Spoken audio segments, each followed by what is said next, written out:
Good morning, or afternoon, I should say. Hope everybody's doing good.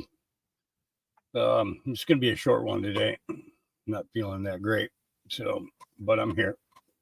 Patriotism getting a break. You know what I'm saying? We just don't get a break. We just got to keep pushing. We just got to keep moving along. Do what we can, even if it's only a little bit each day. You know, we just got to keep moving along, doing our part, right? Keep spreading the truth. And that's the important thing. So I got a few things lined up here to show you. I was gonna we might be able to go a little bit longer if I start off with what I got here. Let me get this camera turned off so that I can turn on this video stuff, and we're gonna start off with this interview here now. This was done yesterday. This is SG Anon with Patriot Underground. Give me a second to get a banner made. There we go.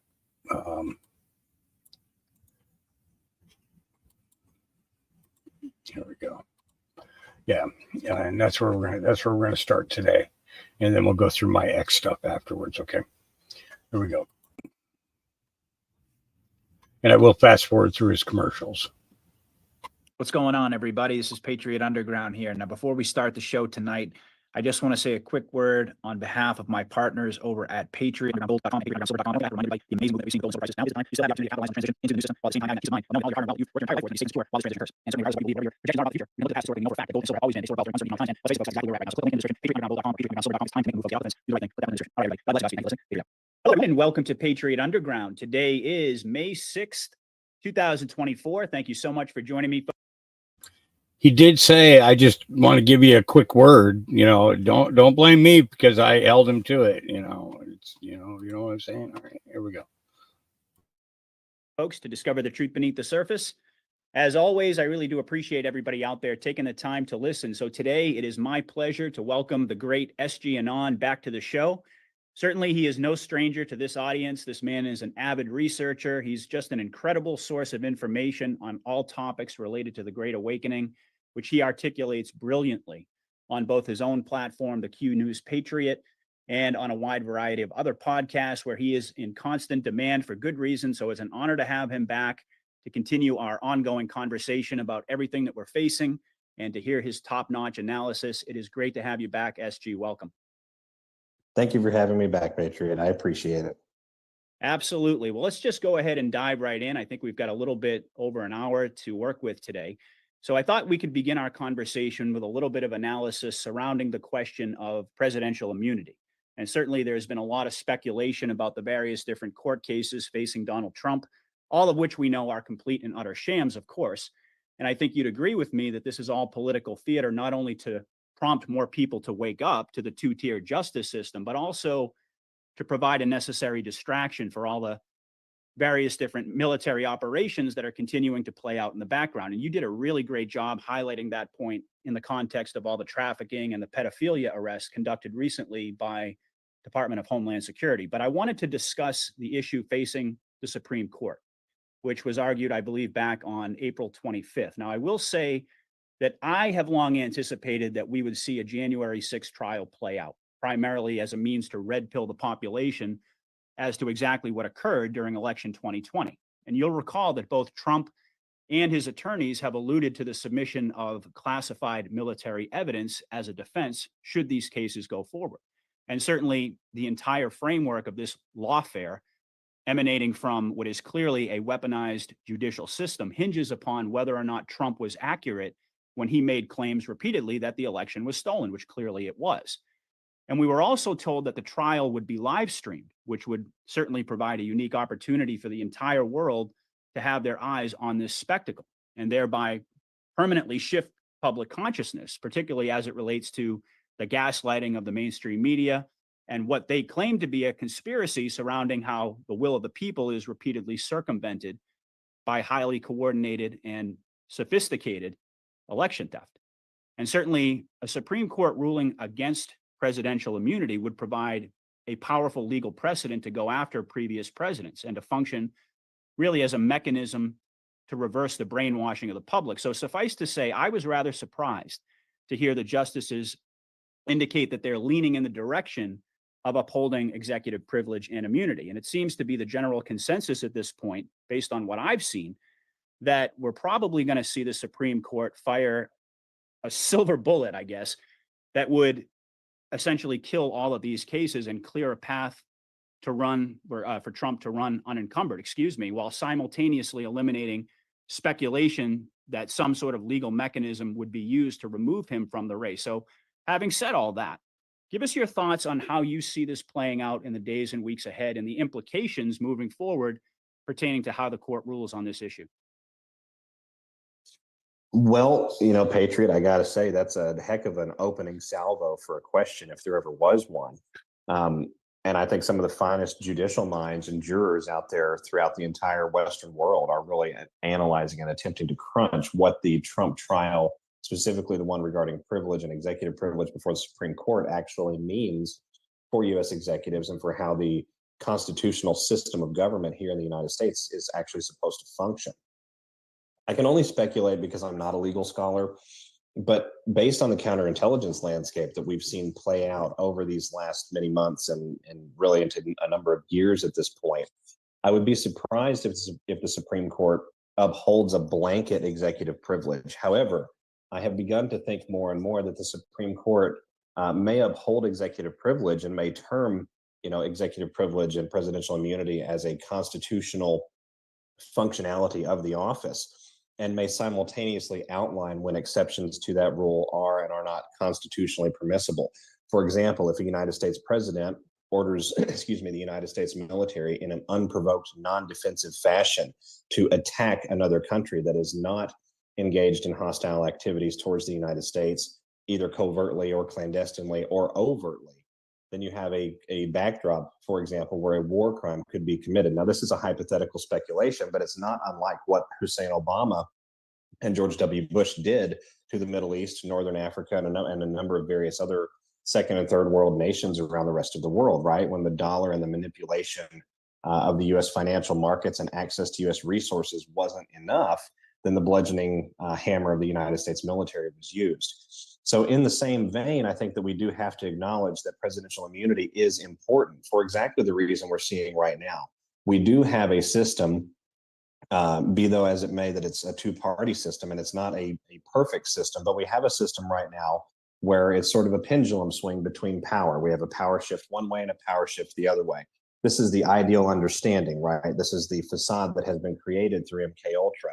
And so if we're going to try and realize that, then we have to realize that and truly bring that about in a way that discourages that type of manipulation, discourages that type of attacking of the opposition side, especially in an off season or in an off period, solely on the basis of ideology, solely on the basis of adherence to one side or another, right? So in that fashion, I think the commander-in-chief is absolutely right.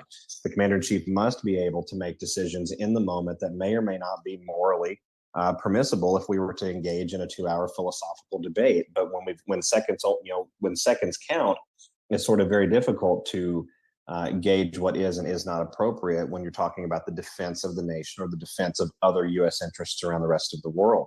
Mm-hmm. However, I really do think that we're living through a time, Patriot, where questions are being both created and then answered in the judicial and constitutional scholarly space about what is permissible and not permissible. The current commander-in-chief, if we were to say commander-in-chief in the public normie sense, would be this installation known as Joe Biden, who all of us know is a Manchurian candidate.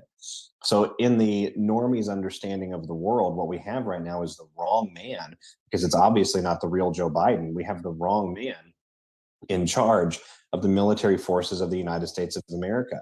That is a situation that is rife, is prime for extreme malfeasance and extreme criminal activity, quite frankly. And we've seen various behaviors sort of spawning right along in those lines coming from this administration and coming from the Pentagon for the last couple of years. And Q said it had to be this way. And I firmly believe the military infiltration component is one of the reasons that we couldn't just stop everything in 2020 and immediately right our boat. So moving through this process with Trump, I think that we are going to see the Supreme Court either outline cases where immunity is not applicable or return that question back to the lower courts and instruct them to decide when cases of immunity are applicable and when they are not applicable, right? When we're talking about genocide, for example, and we can categorically prove that that has occurred on behalf of a nation state, should that nation state's head of state or head of military forces be exempt from international law and order and justice? And I think the question that's implied in there is how interfaced do we have to be worldwide in a legal sense for our personal individual sovereignty at a nation state level as a responsible caretaker and a director of whatever that nation state is doing. At what point are we no longer allowed that privilege under our own laws because we have violated some other nation or some other culture group to such a degree that it's no longer permissible? This is sort of implicitly the question, ironically, Patriot. This is the same question that I think is going to get asked publicly in a very short period of time, of a short time frame, moving over the next year or two, as it pertains to the COVID bioweapon, Operation Warp Speed, and the various nation state heads of state that were involved in the rollout of a biological pathogen agent that they had no idea was actually rolling out in that fashion. And that narrative has already been sort of created and seeded a lot around Operation Warp Speed with various individuals across bureaucracies, military institutions, and others that are confirming that information was withheld from Trump at every turn.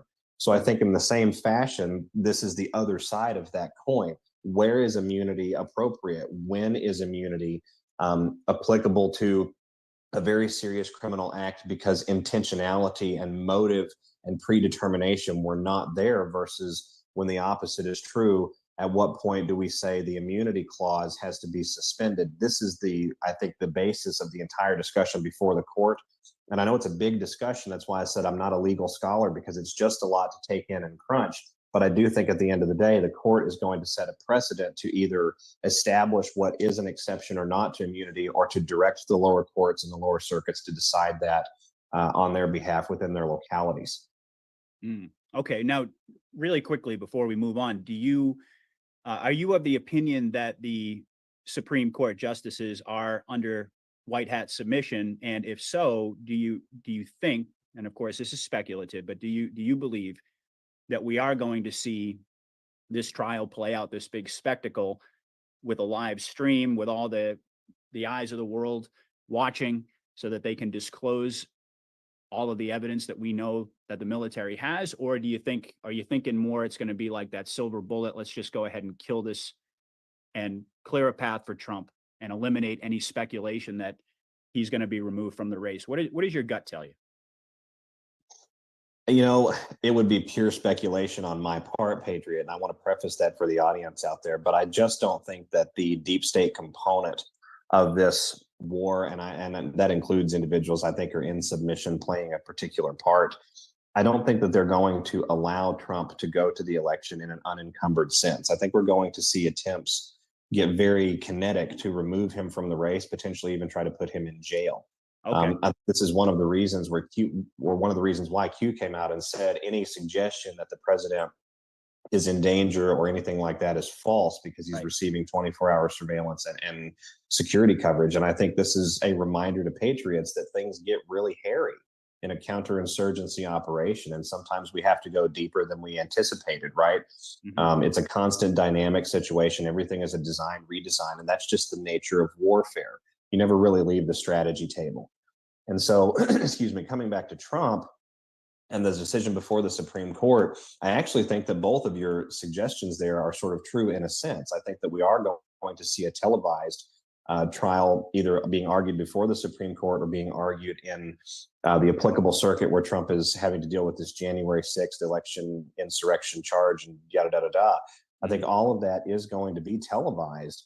And at the same time, I don't think that it's going to provide the basis to keep Trump from being interfered with, if you will. I do think, however, that what you will see occur and what you will begin to see happening in the normie population is an open admission and an open realization that the behavior of the courts and the administration, the current Manchurian administration, and what is actually factually true about the 2020 election, they don't add up. And I think you're going to see the deep state side, and that includes, excuse me, individuals that are in white hat submission, because we've got pawns that we took off their board and replaced with our pawns, right? Q confirms that when Q says infiltration works both ways. That's right. And so that deep state side, that opponent side, I think is going to escalate it to the level where it's beyond salvageable, at the same time that the public is getting a steady drop in discourse of what actually happened with the 2020 election. And this may come actually back to the Supreme Court, Patriot, before it's over. The Supreme Court could punt some of these issues down the road and then consolidate them for the July or October session. We really don't know what the court's going to do. And also, on an ancillary fashion, to answer your question a moment ago about courts and justices and participation in the plan or not, I absolutely believe that some of the justices have been contacted by the military and asked to be involved. I do also believe that there are other justices that have not been contacted and are just simply acting in concert with what they perceive to be the unusual and extraordinary post-COVID landscape that is the behavior of the Supreme Court. So, this is a fluid, I think, situation. In the same fashion, I don't believe every member of Congress is aware of continuity of government. I certainly don't believe every member of the Biden Manchurian administration and all of its feeler arms are aware that there is a continuity operation taking place. But I do believe that some of them from all three of those camps that I just highlighted are aware of it, and that is not in their interests to divulge that to the public or to each other. Okay. All right. Well, that's really interesting information. Okay, so let me dig in a little bit more to this Trump jailing attempt, because you mentioned it, and actually this was going to be my next question. This was something that you touched upon in your last show. So let's just take a couple of minutes to discuss whether or not it's likely that we're going to see a jailing attempt in a little bit more detail. And I'm sure you're aware that just today, what's the judge? It's not Engoron. It's I can't remember his name. Merchant, yeah. Held Trump in contempt for his quote unquote gag order. And I love the double meaning that you pointed out in your last show as far as that goes. But he, of course, threatened Trump with a quote unquote jail sanction if he continues to post on social media about the trial. And, to me, I happen to think that this is another scene in this pantomime to just yet another calm to patriots, this whole gag order and this attempt to jail Trump and so forth. But putting that aside for just a moment, how do you think, first of all, do you think that it's really likely that we're going to see Trump actually spend time behind bars? Because, he did say, and you mentioned that, you brought up Q a moment ago telling us that the commander in chief is insulated. But Trump actually said that he would gladly be a modern Nelson Mandela and he would run from jail if necessary. So do you really think that they're going to go for this and put him behind bars? And if so, how do you envision the general public reacting to these, what I would consider to be optics? And I think you would probably agree with me, but still in all, there would be a massive backlash to this. I'm just curious what your thoughts are on that, if you could dig a little bit deeper for us.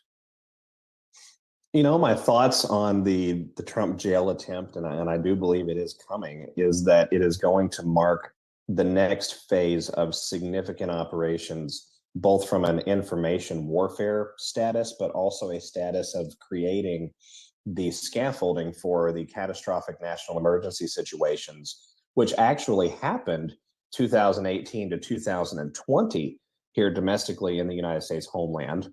Mm-hmm. Set up with more than 20 years of preparation and planning, right?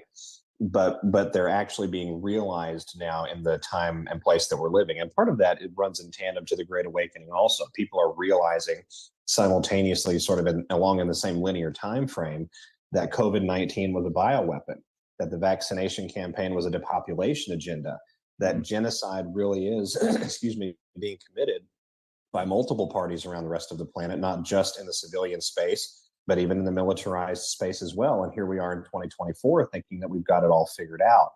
So at the same time that's all happening, you've got this period of realization into these emergency conditions that I think are being driven by a highly irregular and unusual military operation. And so I think the deep state is aware of that. I think when FBI went in to Mar-a-Lago in, I believe it was 2022, and made that whole big raid and the whole show, and everything, I think they were going after documents regarding continuity of operations. I think that they did not find them there.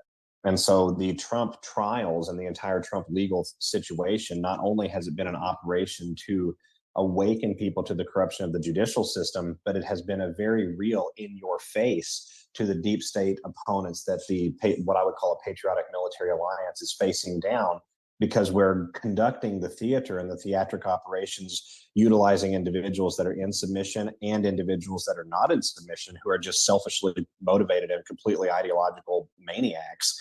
Yeah. And we're enabling not only the mass awakening, but also the emergency conditions to begin to emerge here in the United States of America that destroys the ability of that deep state monstrosity to maintain constitutional authority. And that's the kicker in all of this, is we're having to work within the confines of the Constitution for the Republic of the United States and the U.S. Code and the U.S. law that's not repugnant to the same. And there are actually portions of the law that are repugnant. So you have to go through and operate within a sovereign, legal framework, not in a state of argument, but in a state of acceptance. And that's part of what has been happening with these Trump trials. And the acceptance component, I think, is what Trump highlighted. I will gladly be another day Nelson Mandela. That's what he stated, a modern day Nelson Mandela, on his Truth Social post that day. And that post was one of the posts I used to reference some of the decodes in File 74, because I believe that we are going to see a public attempt made to jail Trump. Whether or not Trump will flee from jail, whether or not Trump will simply disappear from public view and be otherwise protected and secured by special operators, these are the questions that I don't think anyone can really truly answer. But one of the things that I think is fascinating is that Q 3716 and 3717 were the exact same drops sent at the exact same identical timestamp down to the 1 second mark. And the drops decoded regarding the arrest, the first arrest and indictment and things like that, as having been focused at the 45th president of the United States. And 503 came up, in the timestamp of that decode as well. And the 503rd Military Police Unit is a special operator capable military police law enforcement unit that serves at the behest of U.S. Army Special Operations Command. And JSOC, along with Army Special Operations and Air Force Special Operations, are the two primary overarching brainchilds, if you will, for the entire continuity operation that we're currently living through and the coordinated worldwide component of the same.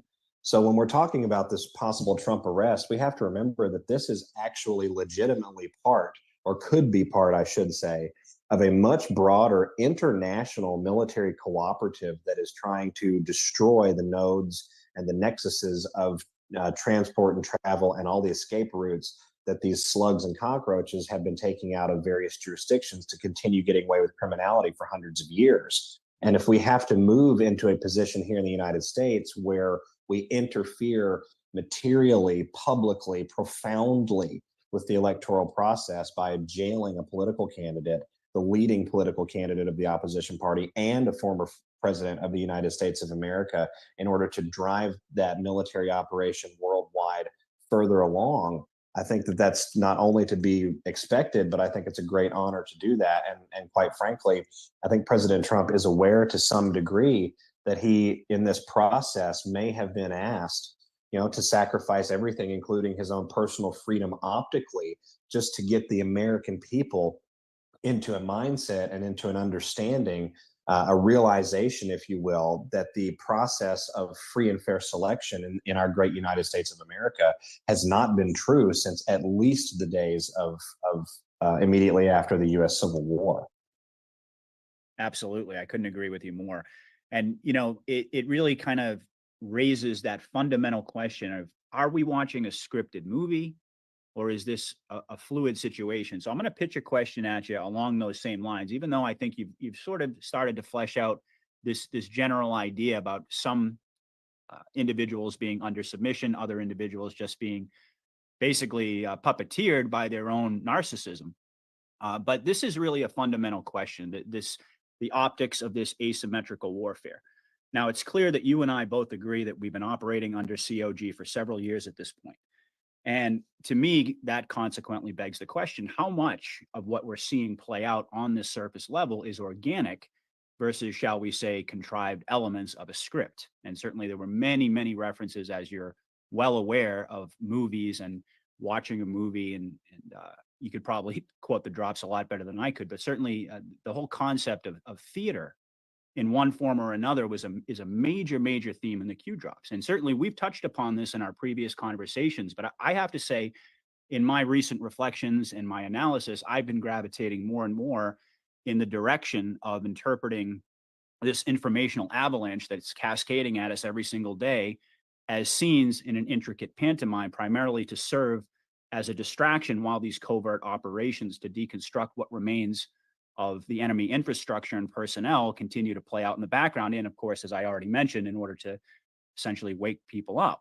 And no doubt we've seen an enormous amount of evidence that this is the case. In fact, I would argue personally that just about every event that we've seen, that we've lived through, raises pretty significant questions as to who's pulling the strings behind the scenes. And two recent examples which come to mind are the Key Bridge collapse and the raid on Diddy's compound. I know you talked about that in your last show, but there's always this speculation. Is it the deep state? Is it the white hats? That's really the fundamental question that so many people are asking whenever a new event happens. So the relevance of this topic to me can't be overstated, considering that each and every day, all of us are faced with exercising our discernment, not only to interpret the events as they unfold, but also to keep our consciousness and our emotional balance amidst all of this chaos and all this fog of war. So with that being said, I guess my essential question here was, do you believe, fundamentally speaking, that we're watching a movie play out versus being actively engaged in a fluid situation? But having heard your previous commentary, it sounds like you believe that's somewhat of a hybrid. So I was hoping you could maybe clarify that for us a little bit.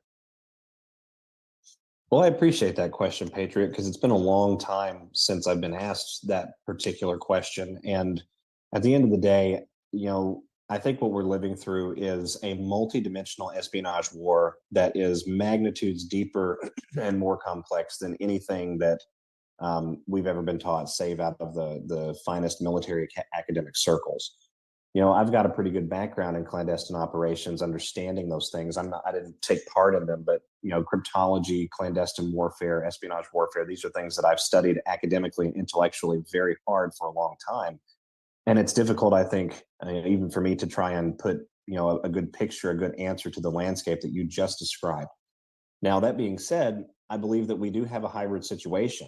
I believe that we've got individuals who are absolutely in submission, acting on behalf of a broader operation, being sworn to secrecy through device implantation and kill switch operations.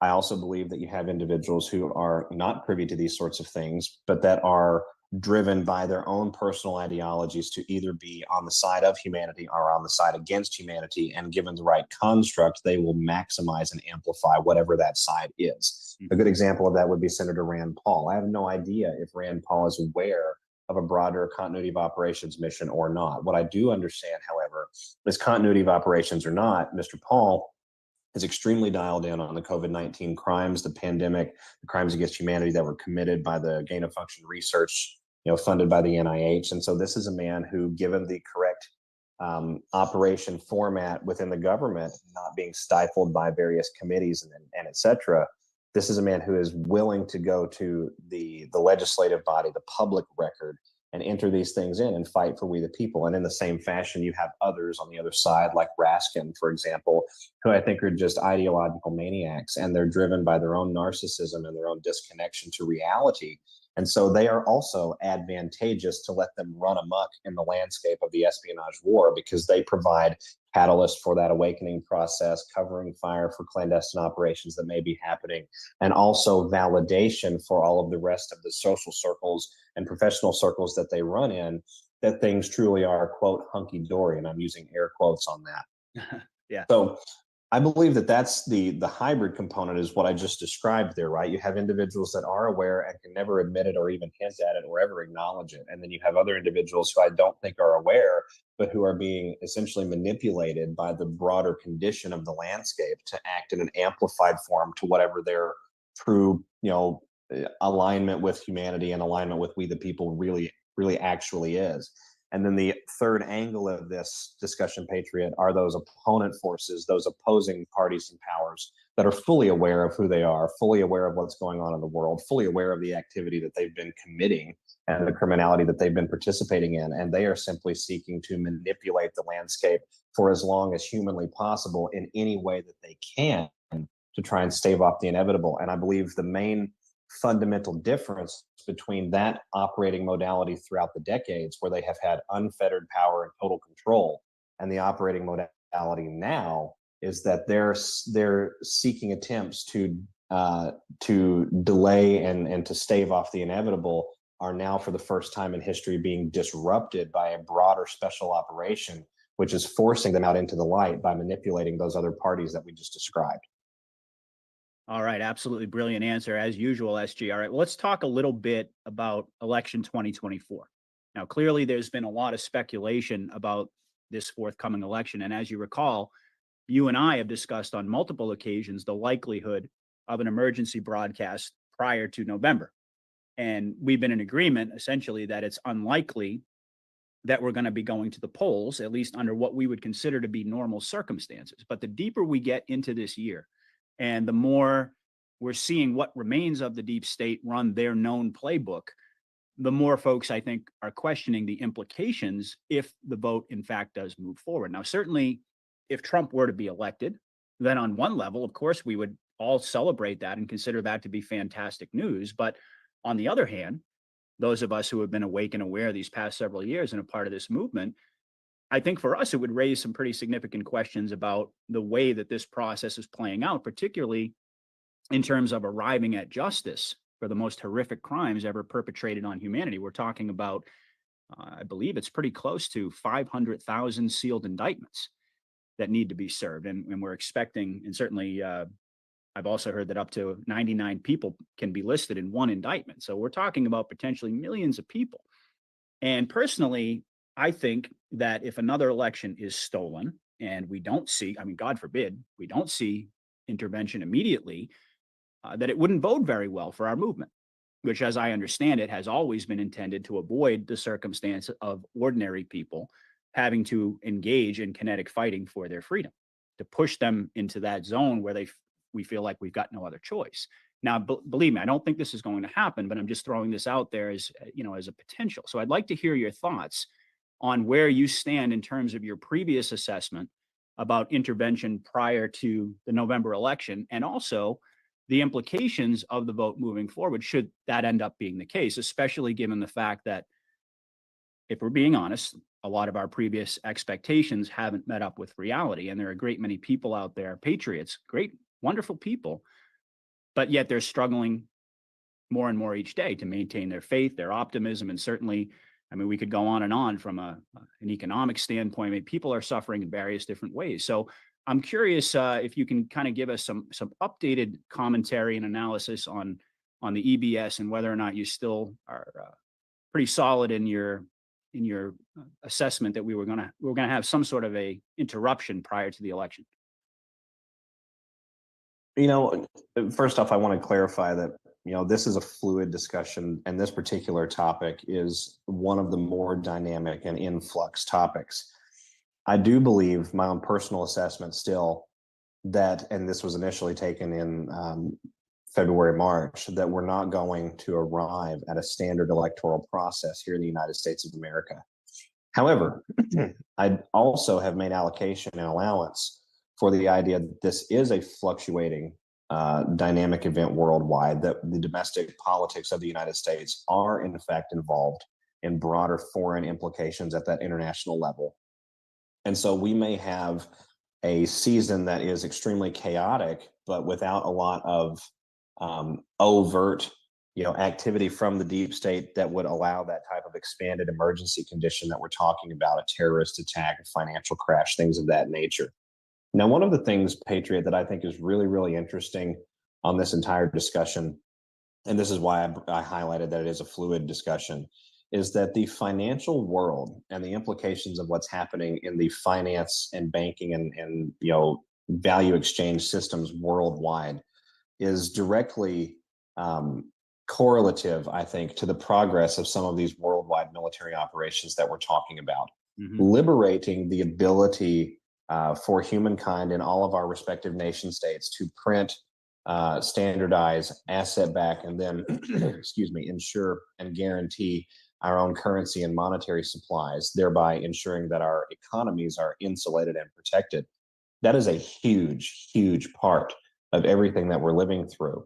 Mm-hmm. The Federal Reserve System and the central banking model over the last 500 to 1,000 years, the main primary component of those operations was to destroy national sovereignty and the ability of peoples that felt they were independent to actually be and operate as independent and autonomous states. In fact, the United States is a good example of that. We've thought that we were independent and the greatest nation on earth since 1872, and yet we've not been free really since the days prior to the United States Civil War. So in the situation now where we've got this election before us and this season of uncertainty, the financial changeovers that are happening worldwide have been happening for a while continue to press forward. The BRICS nations continues to add more impactful, and resource-driven nations to their portfolio. They continue to receive new applications of nation states that want to be a part of the BRICS trading bloc. We have a number of different repatriation operations that have occurred between national governments, usually not out of the main pulpit, but out of the foreign ministries or the foreign secretaries or the foreign asset control departments, where they have been literally exporting and repatriating artifacts of intense and extreme value and ancestral and cultural value to various nations around the world, oftentimes which were seized throughout colonial expeditions in the last 500 to 800 years. So all of that being said, I know I'm waxing a little bit on this question, but I'm coming back to it, I promise. No, all of that being said, the financial component of this drives a lot of what the deep state domestically in the United States is willing to do, what they're actually willing to press forward with, when they're actually going to push those big red buttons or not, when they're actually going to they're going to make that phone call and have that rogue government attempt to launch that missile or those types of things. And we know that these, while it sounds dramatic, it's not actually hyperbole, because that exact scenario occurred in 2018, and Q highlighted that and then highlighted at the end of one of the drops, this is not a game. So understanding then that the financial changeover drives a lot of what happens domestically here with those military operations in the United States, and from a deep state infiltration component, if we see a financial event prior to the election season, then no, I don't think that we're going to have any sort of standard election. I think that will be the impetus, quite frankly, for the deep state to launch an attempted 9/11 2.0 or an attempted multi-scale infiltration activation operation where terrorists and sleeper cells are activated throughout the country. This is speculative again, but this would not be out of the purview, out of the possibility realm for behavior from that opponent if they were to lose control of the money supply. We all know what happened on 9/11/2001. But if we do not see something like that occur prior to that election season, for whatever reason, because this has to be a dynamic, deliberate, tenuous process worldwide. It has to be purposeful. It has to be respectful. It has to be catered to, I think, in the highest order worldwide, so that all of the respective nations in the world, more than 200 of them, can come together and agree upon the various treatises that will outline this new financial way of life. And if we don't see that done by the November season, then I think we will make adjustments from that point forward. And perhaps those adjustments will be the NSA's direct involvement, or the intelligence community at the behest of the Pentagon's direct involvement in ensuring that Trump wins again, right? They did it in 2016. We could do it again in 2024, and it could appear just as any other election. I don't think that that's the case, but if that is the case, then we will move forward, I think, from there in a constitutionally appropriate fashion that preserves above and all else, preserves the consciousness, integrity, the consciousness, consistency, and congruity in the American population, while also awakening them to the deep state bureaucracy infiltration on the other side of that election. And I apologize, Patriot, I've got, I've had something going on because of the recent things that we've discussed off air regarding my kiddo and various events like that. So I apologize for my vocal situation. Oh, But no, please. all of that being said, this could go, I think, two directions. We could go in a direction where we see a 2016 2.0, where the people win again, and then we just take it to the next level, rooting out the globalist corruption within our bureaucracies, establishing culpability for criminality under COVID-19 and the various pandemic emergencies that happened. Or, and I think an avenue that is equally as possible, is that we experience an extreme national chaotic event, an extreme economic downturn that's coupled with some sort of destabilization attempt civilizationally here in the United States. And we could see patriotic forces and actors step forth in that moment to preserve the integrity of the republic. And at that point, Patriot, we're just in simply uncharted waters that I'm not even comfortable speculating in. Well, I completely agree with you, SG, and I've been talking about the connection between the financial and, of course, domestic politics and the EBS. And I mean, the financial element of this war clearly, and you've said this on multiple occasions, that it's the most closely guarded information. These are some of the most difficult questions to answer surrounding NESARA, JSARA, the QFS, the new system, what's going to happen, what's the trigger going to be. But I certainly do agree with you that a financial event would, in terms of losing control of the monetary supply, like you just talked about, would be a massive trigger. I also wonder too, and this kind of harkens back to our previous topic, the extent to which we're watching a movie versus experiencing a fluid set of circumstances, or a hybrid, and anything in between. Would the imminent election of Trump be an equal trigger for the deep state, knowing that if he were to get back into office, that second scenario could play out exactly the way that you described? And then, of course, I also mentioned the 500,000 sealed indictments. And I wonder, if we were to see the election go forward and we were to see Trump come back into office and all of these indictments being served, I mean, we've got, I don't need to tell you how many problems that we have in terms of, the border, in terms of all of these indictments that I just mentioned. I mean, we've got a huge list of problems. And what would the likelihood, or really what would the optics be, even if all of this were to go down with Trump actually in office? You know what I'm saying? And I think that a lot of folks out there, a lot of the commentary that I've heard is centered around this notion that the crash, whether it's a financial crash or whatever form it takes economically, this big event would have to happen under fake Biden. So, I think it's a really interesting set of circumstances that we're dealing with here. But we could probably, I could probably extend that and ask you some follow-ups, but I got a number of other questions here that I want to get to, and we don't have unlimited time today. So we'll put a pin in that. And then the next time we meet, certainly we'll be even closer and we'll be able to talk about that issue again. So let's kind of pivot here, and we've getting into the economic element, economics and geopolitical analysis. And typically when I have you on, we cover both. We cover the economic front and geopolitics. But as I was listening to I think it was your 74th audio file, right? That was the most recent one. It occurred to me that perhaps we might be able to kill two birds with one stone, as they say, by going a little bit deeper into the statement that you made regarding the Pacific Rim having direct implications on Western economic stability. And this is, in a sense, kind of a continuation of what we were just talking about.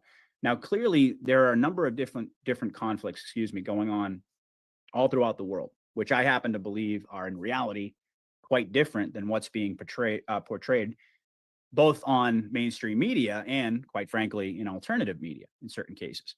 But be that as it may, there is an undeniable connection between geopolitical events and economic instability. And in this case, the ongoing eradication of cabal personnel and infrastructure is necessary in order to usher in the quantum financial system, NESARA and JSARA, whatever that's going to look like. So back to the statement that you had made, can you explain in a little bit more detail why a potential conflict between, say, Taiwan and China, we've been talking about a lot, or certainly North Korea, why would this be an impetus to accelerate the dissolution of this fiat debt prison and Perhaps you can give us a little bit more insights into that dynamic.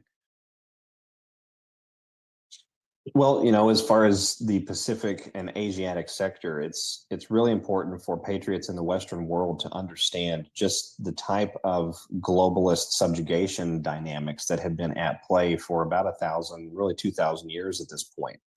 The Asian, sector, the Far East, if you will, of our world, began its interaction with the Western, what we would call the deep state Kabbalist colonial powers before the 10th and 11th centuries.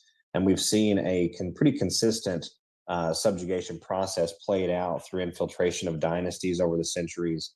Most recently, for example, with the dynasties of China ending in the early 1900s, and the emperor, I think it was Meiji, that instituted the Meiji Restoration in Japan, and taking Japan away from their cultural traditional values. And a lot of that involved the transposition of their wealth, the great gold mines of China, the great gemstone mines of China and Japan, things of that nature.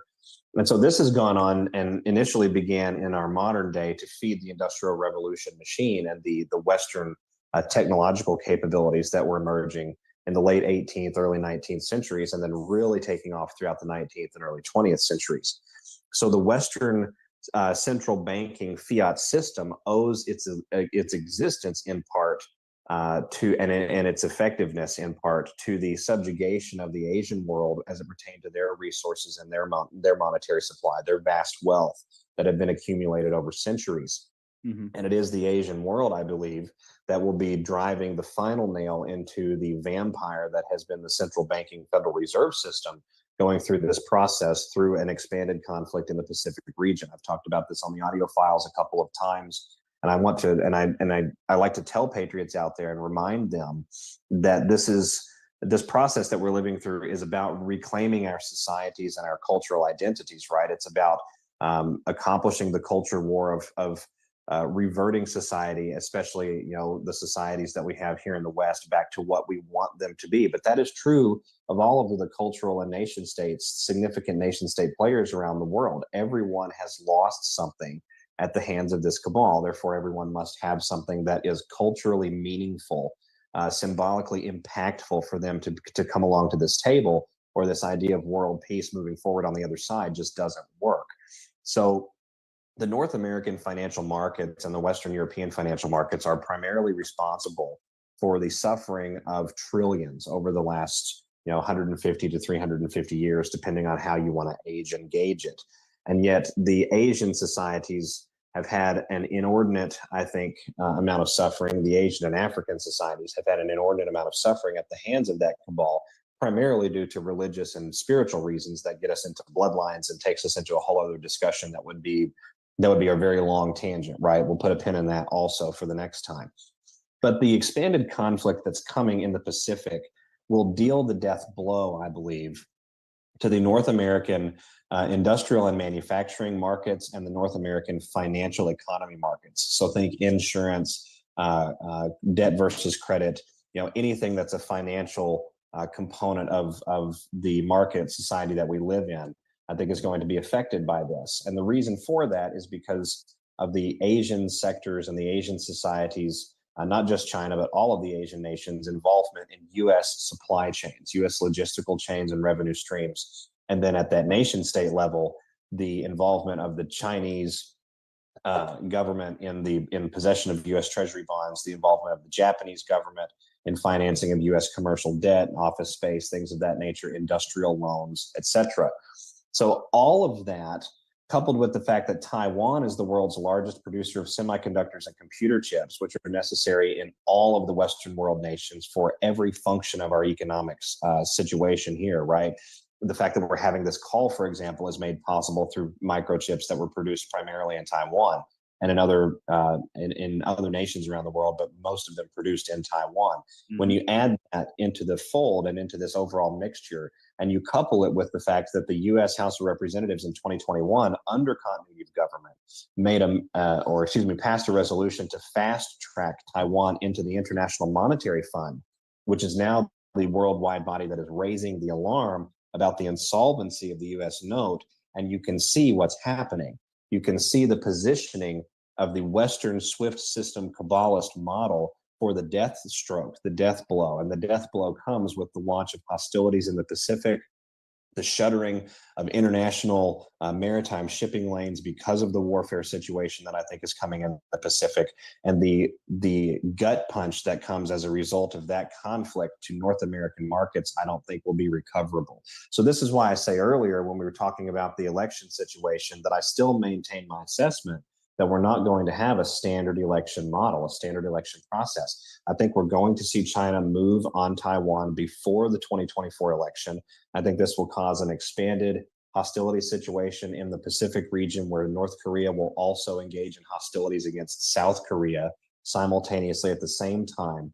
I think the instability and uncertainty surrounding Japanese markets will paralyze those markets, and all of the above will result in a 1-2-3 punch to the US and Western European financial markets and model, which I think will result in a downturn in the US dollar that's not been seen in a generation, perhaps, ever, Patriot. And again, I'm not a financial advisor, but I'm simply reading the landscape of logistics, supply chains, and resources, right? These are the main considerations when you're talking about how a warfare situation is going to impact a nation state or any nation state that's party to the conflict. And I just don't see the weakness of the petrodollar with the over leverage of the US debt system right now being able to withstand China, potentially Russia as well being involved in these operations, and North Korea, which is a joker of a wild card if there ever was one.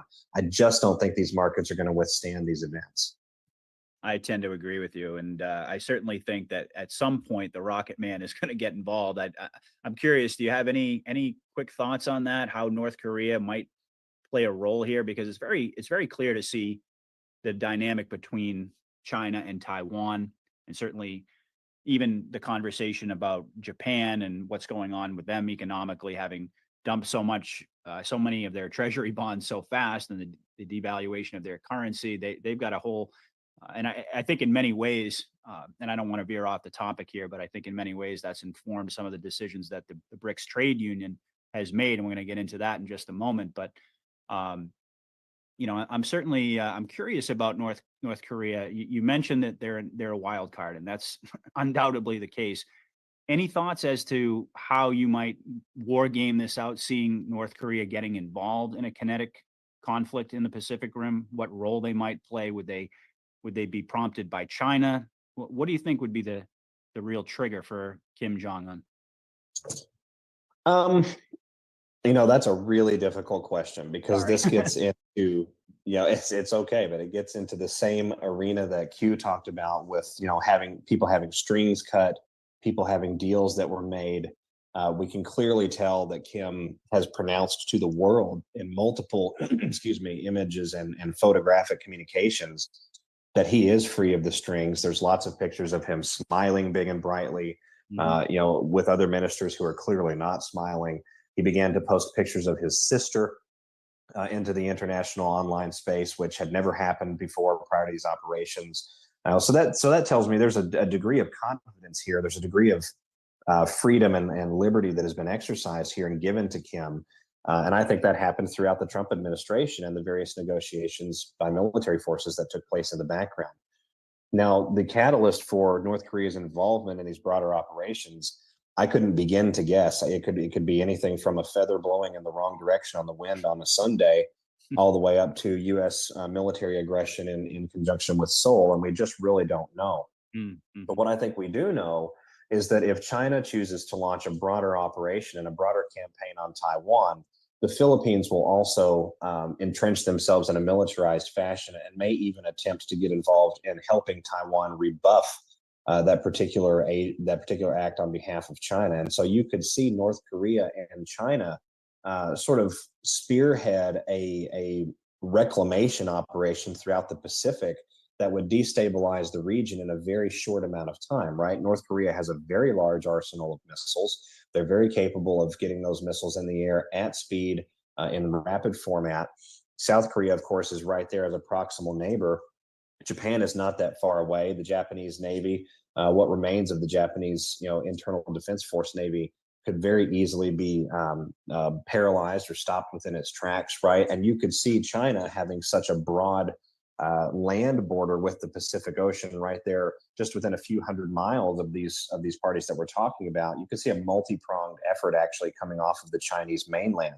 So in this process and how it develops and how quickly these things come about, these are the uncertainties of counterintelligence warfare. These are the questions that the deep state intelligence communities currently listening to this broadcast are trying to figure out. These are the things that they don't know. And then I think is so important in this process is that Kim has a freedom that he's never had before, and he had a good relationship with President Trump. President Xi had a good relationship with President Trump. President Trump has talked about their, quote, friendship a number of different times, right? Mm-hmm. President Putin clearly trusted Trump quite a bit. The symbolic gesture of the ball is now in your court. That was not lost on any Western athlete, right, or any Western audience that follows sports. And at the same time, Trump and Putin had very productive private off-book talks. So in the discussion of the landscape of what we're talking about, how North Korea may come to the table now, what role Pyongyang may still have yet to play, I think that they're sort of the chihuahua in the cage that you let loose to distract everyone from what the Rottweilers are actually doing. And how that looks and what that may actually come out to be and to play out as, I really couldn't say, Patriot, but it wouldn't surprise me if we see North Korea involved in a very loud rhetorical way, much like what was happening on Twitter during the Trump administration between Trump and Premier Kim Jong-un. From there, I'm not sure about how that would play out and how that would turn. But what I am sure of is that the situation that was described during the Trump administration involved missiles, it involved a lot of saber rattling, and it involved a very, sort of almost like a Cuban Missile Crisis style event. And China and North Korea get along very well. And we know that China has also been attempting to establish military operations in Cuba, which very much heralds, the same symbolic theme as the Cuban Missile Crisis that we lived through in the 20th century.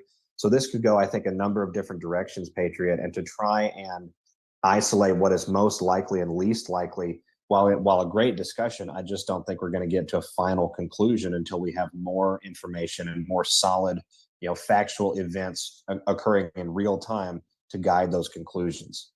Absolutely. Well, I know that was a difficult question, but you're probably one of the few guests that I would be confident enough to ask a question like that. So I apologize for throwing some of these at you, but I know that you're just an incredible analyst. So I have to ask. I can't help myself.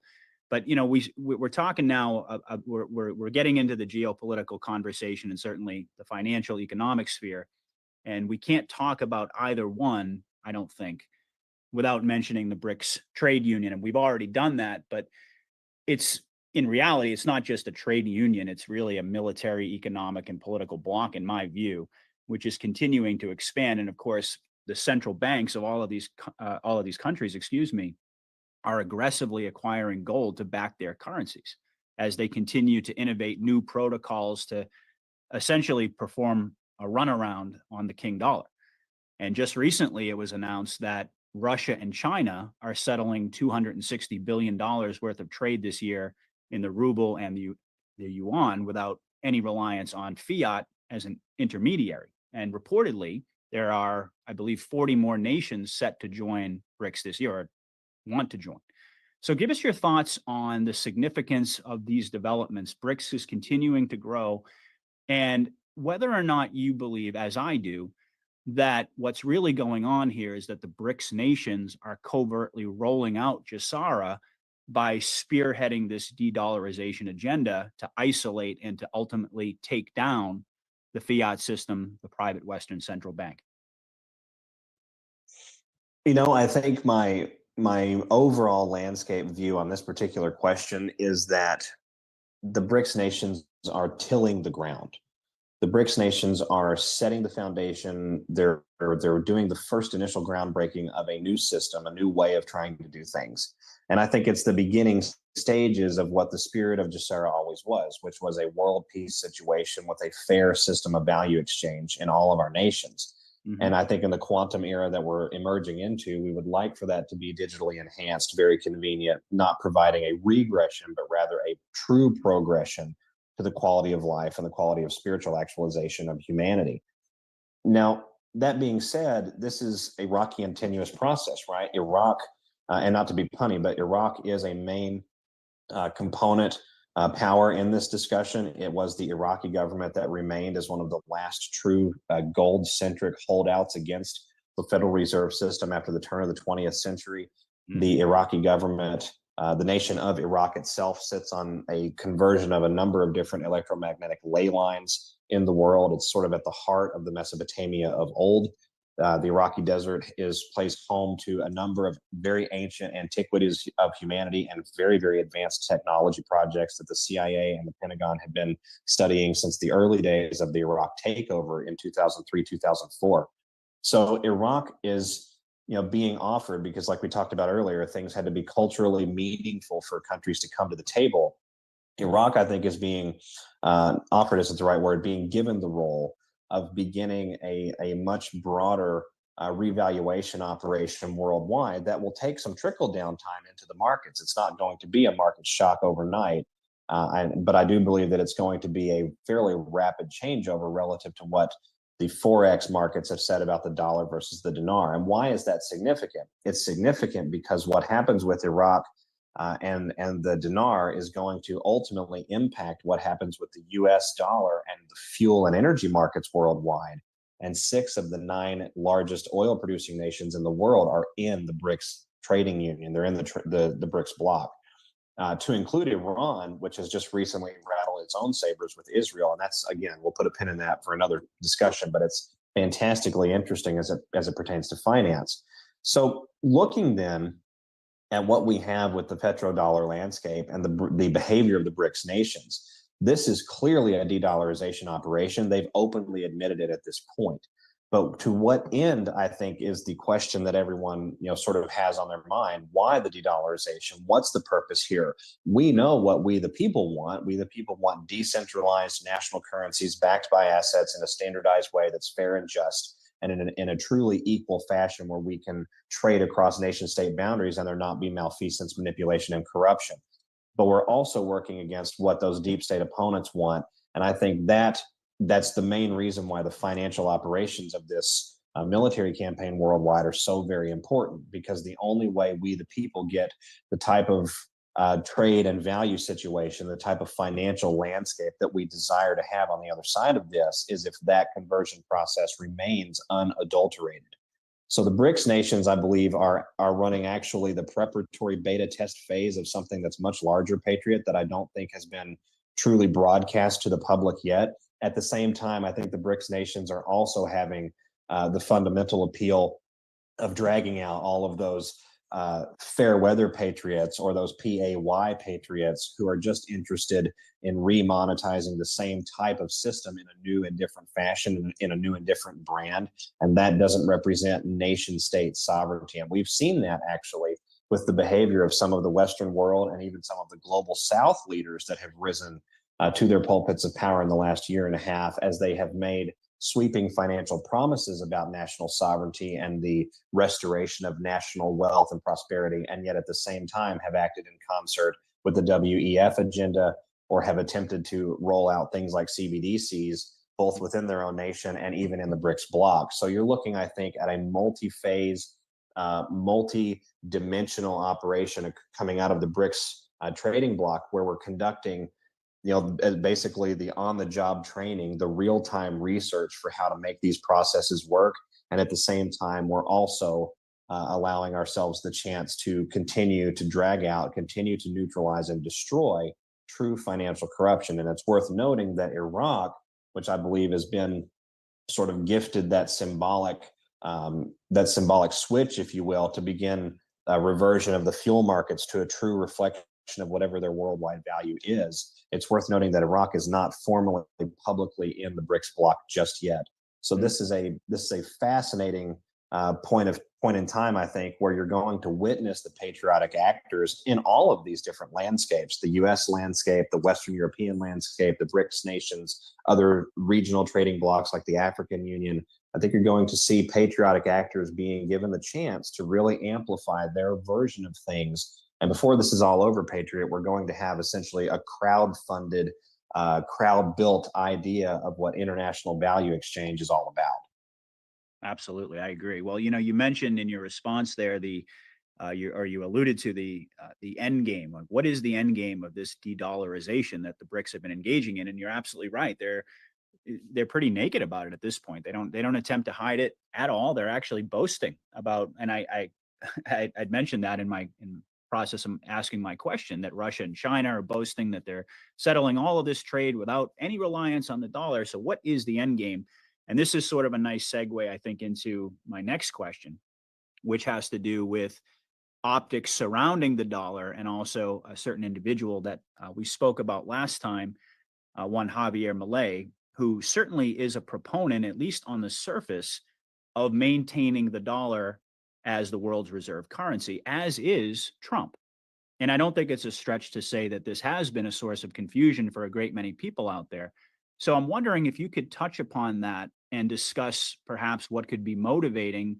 I mean, it really kind of depends upon whether or not your opinions about Milei have shifted. I remember the last time we talked, you were somewhat on the fence about this guy. But so this could be kind of two separate conversations here. What could be motivating Milei and Trump, respectively, regarding their seeming intent to want to insulate the old system as opposed to usher in its replacement? It's a difficult question to answer, and I think at the end of the day, you have to call into the fore what are the optics that each individual is having to play to within their own nation, or whether or not there are optics to consider at all. Right? Optics is only true if there's a multidimensional irregular war playing out. Right. And we may not have that going on with individuals like Milei, but we may very well. I really don't know.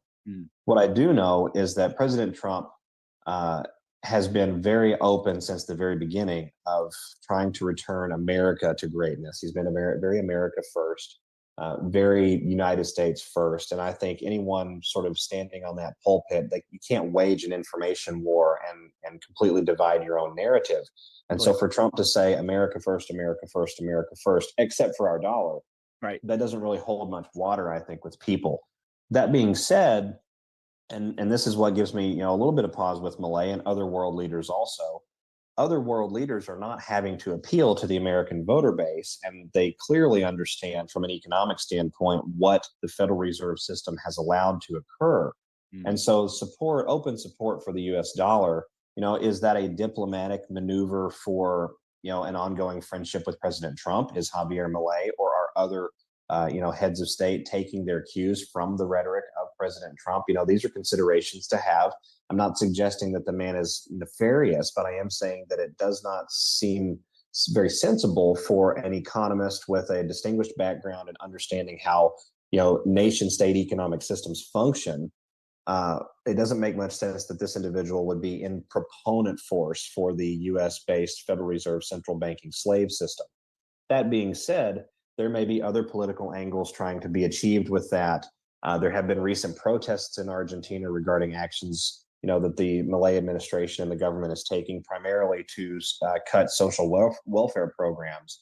So I think everyone sort of has their own backdrop and their own landscape that they have to operate against.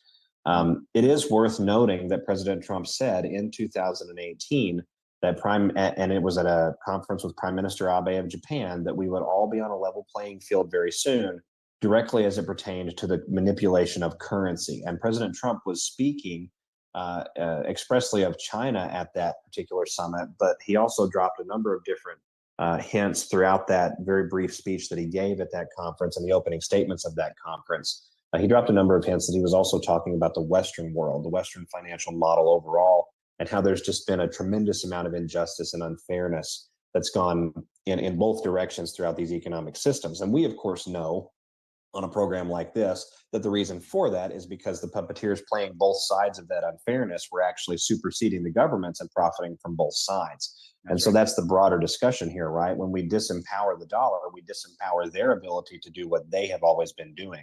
We take away the clout of the Klaus Schwabs. We take away the clout of the Bill Gateses and the Rockefellers and the Rothschilds, right? We take away the ability of the Western financial model to bankroll and fund and spawn off criminal activity worldwide, particularly nation state level terrorism. And so for individuals like Malay or other individuals that I've seen coming out of the West African nations, Macron and others, when they're talking about, we need to maintain the petrodollar standard as the world's reserve currency, I have great pause to that, because I look at the landscape from an understanding of what the petrodollar has actually done to the world from an economic sense and from a strangulation sense. And I'm not an educated economist or a law professor or a political science major. My educated background is actually in cognitive science and cognition. But when I look at these landscapes and these markets, I realize to myself that there has to be a changeover brought to the U.S. System, the U.S. North American model, and it has to occur within the currency itself. And until we disconnect the oil lifeblood from the dollar, we will never be able to transform it. Absolutely. Absolutely. I couldn't agree more. Okay. Well, I have one more question related to this theater of the war, and then one final question. So I think we should have time for both. And this has to do with Zimbabwe. And we recently saw Zimbabwe roll out the ZiG, which is their gold-backed currency, which came as a shock to a great many people out there, although to some other people, they were expecting this. And this is another example in a long series of events. You mentioned Africa a little while ago, that have emanating, a long series of events that are emanating from Africa that indicate, to me anyway, that both Russia and China are actively expelling Western influence from that continent. And they're effectively ending a long history of Western colonialization, another term that you brought up a little while ago, of the African continent, which has the richest deposits of natural resources in the world. And of course, taking advantage of its people in the process. So do you have any thoughts you can offer us on what's been happening in Africa, both politically and economically, and perhaps anything related to Zimbabwe specifically? Zimbabwe specifically is a fascinating discussion, but I don't have anything to add that you probably don't already know. The rollout of the gold-backed currency, I think a great many awakened patriots have known for a while that was coming, the revaluation of these smaller economies first, right? And then we move on up the chain to the larger players. So in a sense, it's not surprising that we're seeing that now beginning to happen. But as it pertains to the African subcontinent and West continent overall, and really just the entirety of Africa, we've had a de-dollarization and a supporting structure operation running simultaneously at the behest of a number of different military forces throughout the world. The US military is certainly involved. The Russian and Chinese militaries are also involved.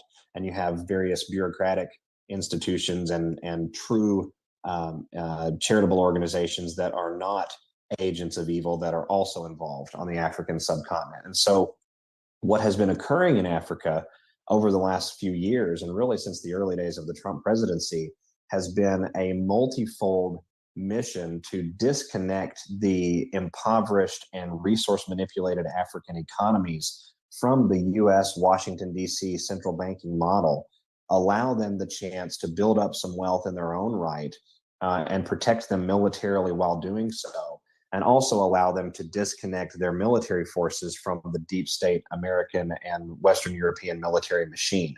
And so this is as you can expect, based on what I just outlined, that's a very difficult undertaking to accomplish.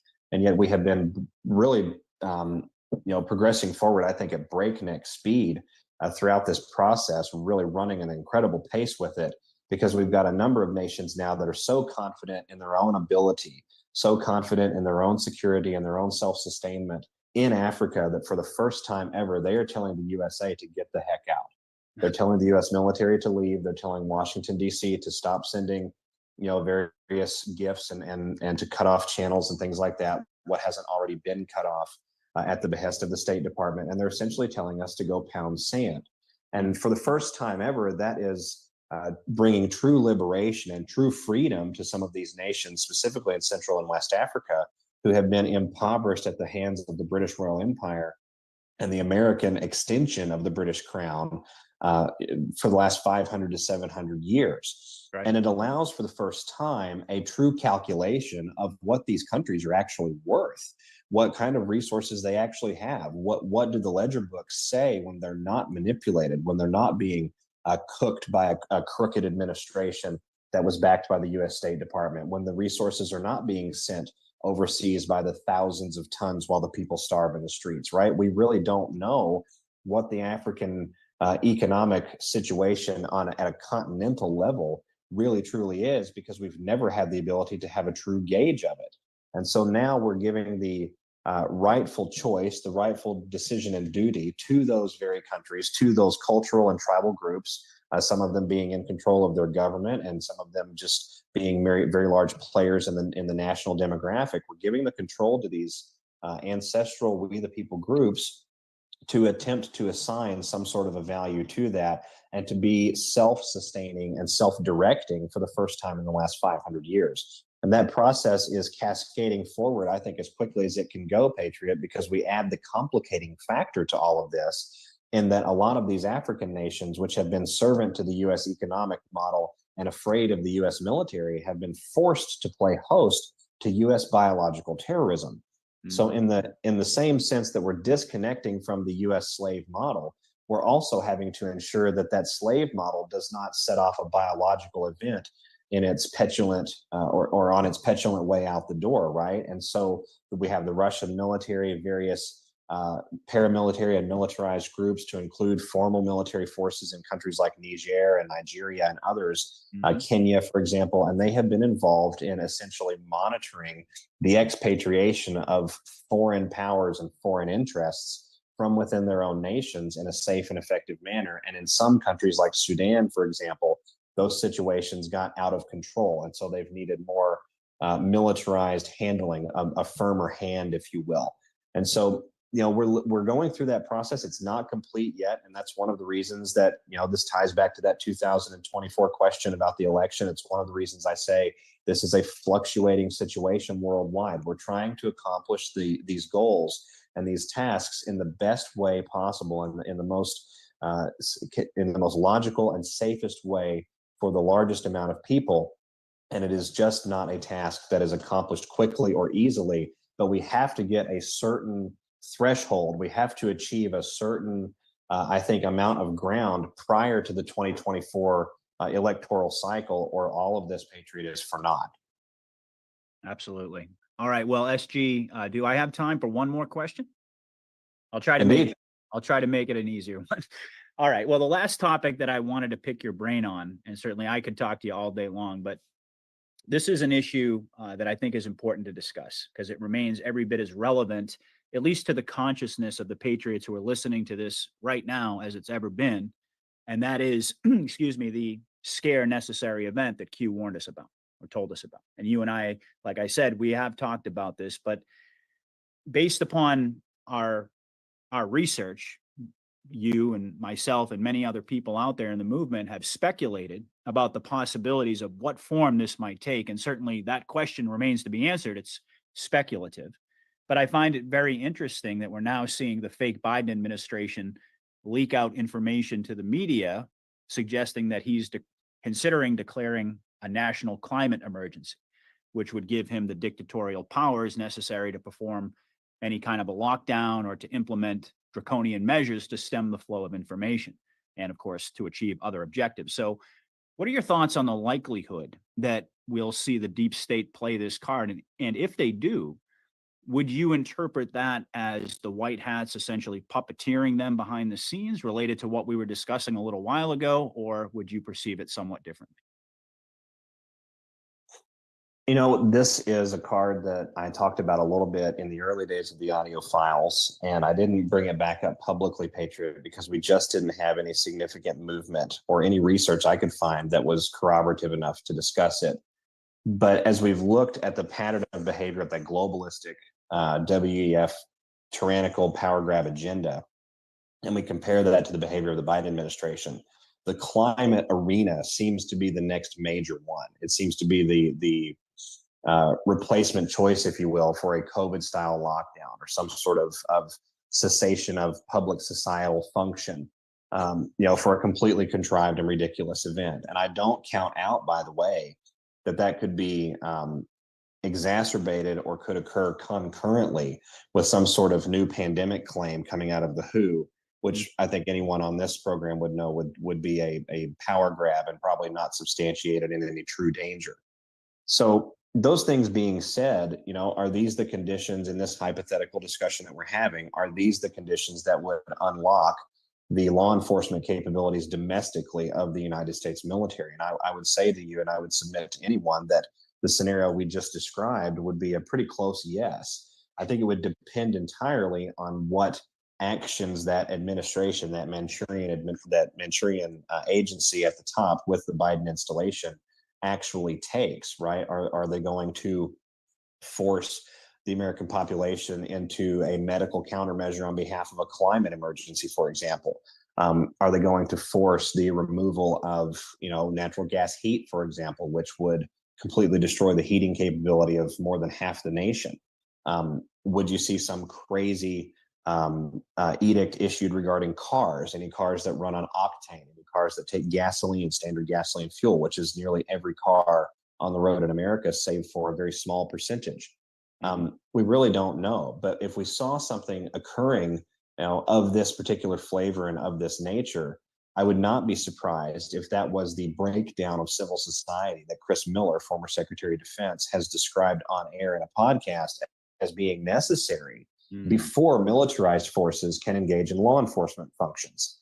So in the same sense that Trump talks about how we're going to have, the largest the largest deportation operation, in American history, and at the same time, we've got the backdrop of all of these different events that are occurring. And we know that the border is going to be an important event. And we know that the Pandemic Preparedness and Response Treaty, which sells out U.S. sovereignty to the WHO and the UN. And we know that the UN is in process right now of expanding its powers in an international emergency forum, and that would include climate. And they've actually outlined the word climate in that document.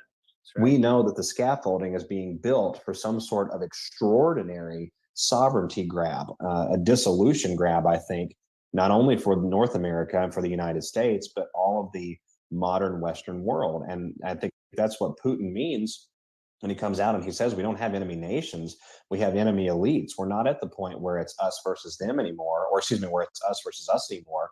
It's at the point where it's all of us versus a very concentrated select few who believe themselves to be maestros of the universe and are slow walking our Western societies, to include our great United States of America, towards this globalistic agenda where there are no personal and human rights, and the U.S. Constitution is no longer applicable. And so in that very dark example that I've just given, I think we have the light in that there are patriots within militarized forces, and there are patriots within law enforcement forces and communities, and there are patriots within the legal space, and there are patriots within the business space, and there are patriots within the financial arenas and the big power players with lots of assets, and there are patriots in all of your mom and pop communities all throughout the United States and all throughout the Western world who will not allow something like that to occur. And the military forces of the United States of America, I think they would have to know that, Patriot. And I can't imagine that if something like that occurred, we would see inertness or inactivity from those arenas, because inertness and inactivity, I think, would yield us to a true breakdown of society that would be unrecoverable. And it's on neither side's interest to allow us to arrive at that point. Absolutely. Well, SG, this has been another great conversation. I really, really appreciate you coming back on the show.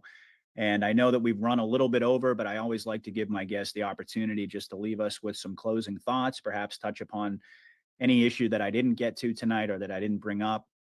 So I'm going to just throw it back over to you once again and just say hats off. You're an incredible guest. So leave us with some final words, some final thoughts, and hopefully we'll get a chance to continue our conversation that's ongoing.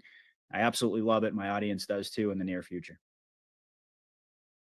Well, I'd be happy to continue. And, it's sort of the spirit of the day we're living right now, to have these pub house conversations about what a new system out from underneath this slave system of corpocracy has been for the last, several hundred years.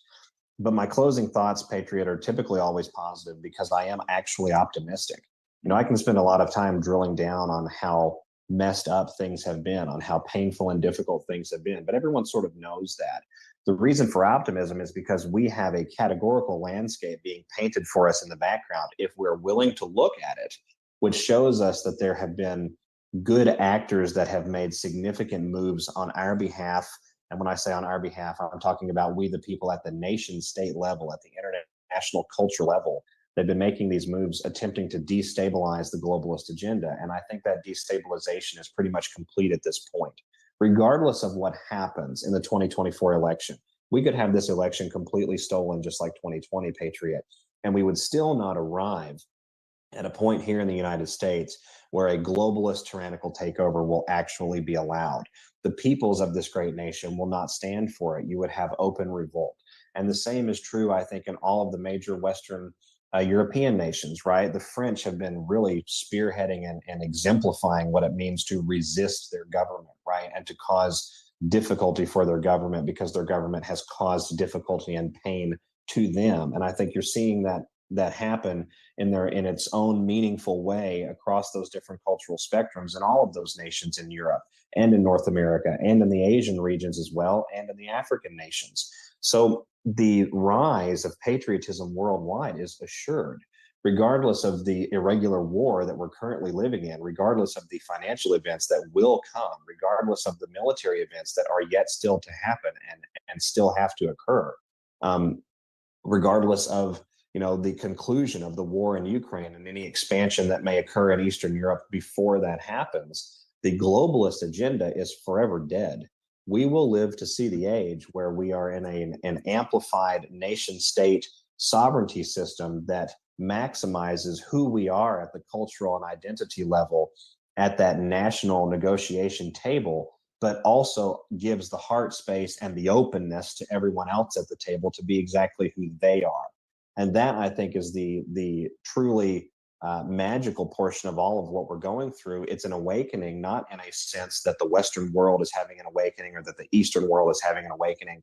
It's an awakening in the sense that the peoples of humanity across all cultural divides and ideologies are banding together under common themes, which are core to what it means to be human. And for the first time, a united voice is arising around the world that is drowning out and is going to eventually remove and destroy a very ancient evil that has sought to keep us from doing exactly that. Beautifully said, my friend. All right. Well, thank you so much. Once again, SG Anon, ladies and gentlemen, this man is a national treasure. I'm just going to go ahead and say it. SG, you're incredible. I really am honored.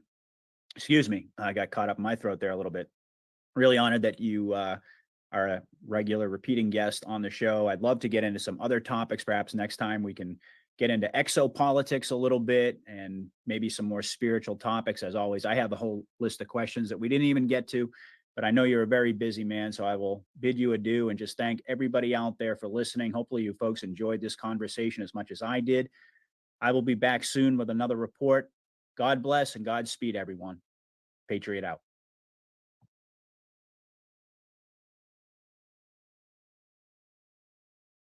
All right. So that was SGN and Patriot Underground.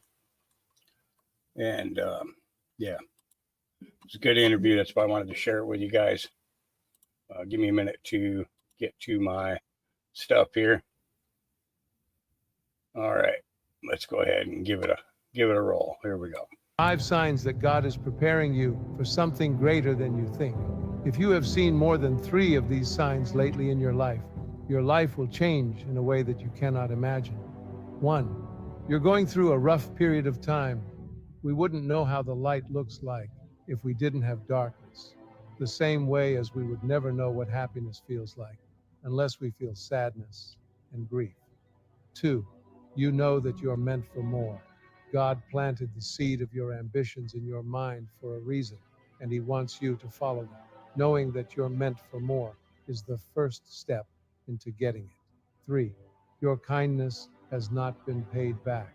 You are a kind and loving heart, but the world didn't pay you back properly. All the goodness you're giving to the world is accumulating to be paid back fully in a great way. 4, you feel like you don't fit in your surroundings. There was no great man in the history of humankind that has been understood and appreciated in his or her time, yet they changed the world. 5, You feel like the world itself is always trying to put you down. Nothing can be put down if it isn't going up already. Nothing can destroy a great spirit that God has prepared greatness for. Don't worry, your time is coming. If you've come this far in the video, I want you to comment Amen as a sign of understanding that God is working in his mysterious ways, and you are his prospect this time. Yeah, good video. All right, here we go. Well, actually, I got to put some context to that one before I play it. So let me scroll down here for a minute. Then we're going to go back up to the top. But I thought that this was very interesting that that this woman would make this comment, and I thought that it was kind of important to cover this today, because we know how far behind so many people are. Okay, we can't do that one yet. Can't do that one yet. But we're gonna get that one. Okay, here we go. Here we go. This is where it starts. Libs of TikTok. Put this one up. Here we go. Young black kids growing up in the Bronx who don't even know what the word computer is. They don't know. They don't know these things. And I want the world to open up to all of them, because when you have their diverse voices innovating solutions through technology, then you're really addressing society's broader challenges.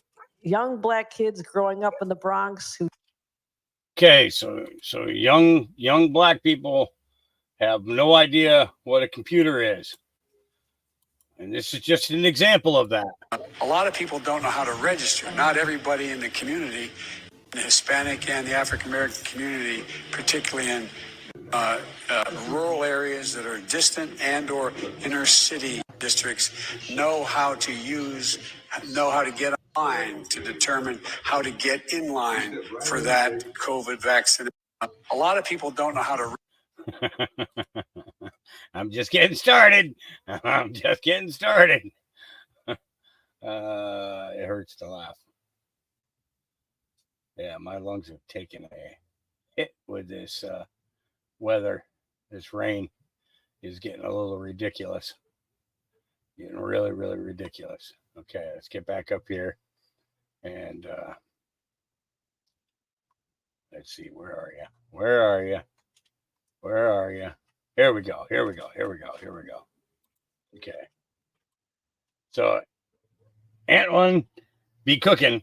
I'm surprised I was able to make this video considering I don't know what a computer is. Busy be cooking here.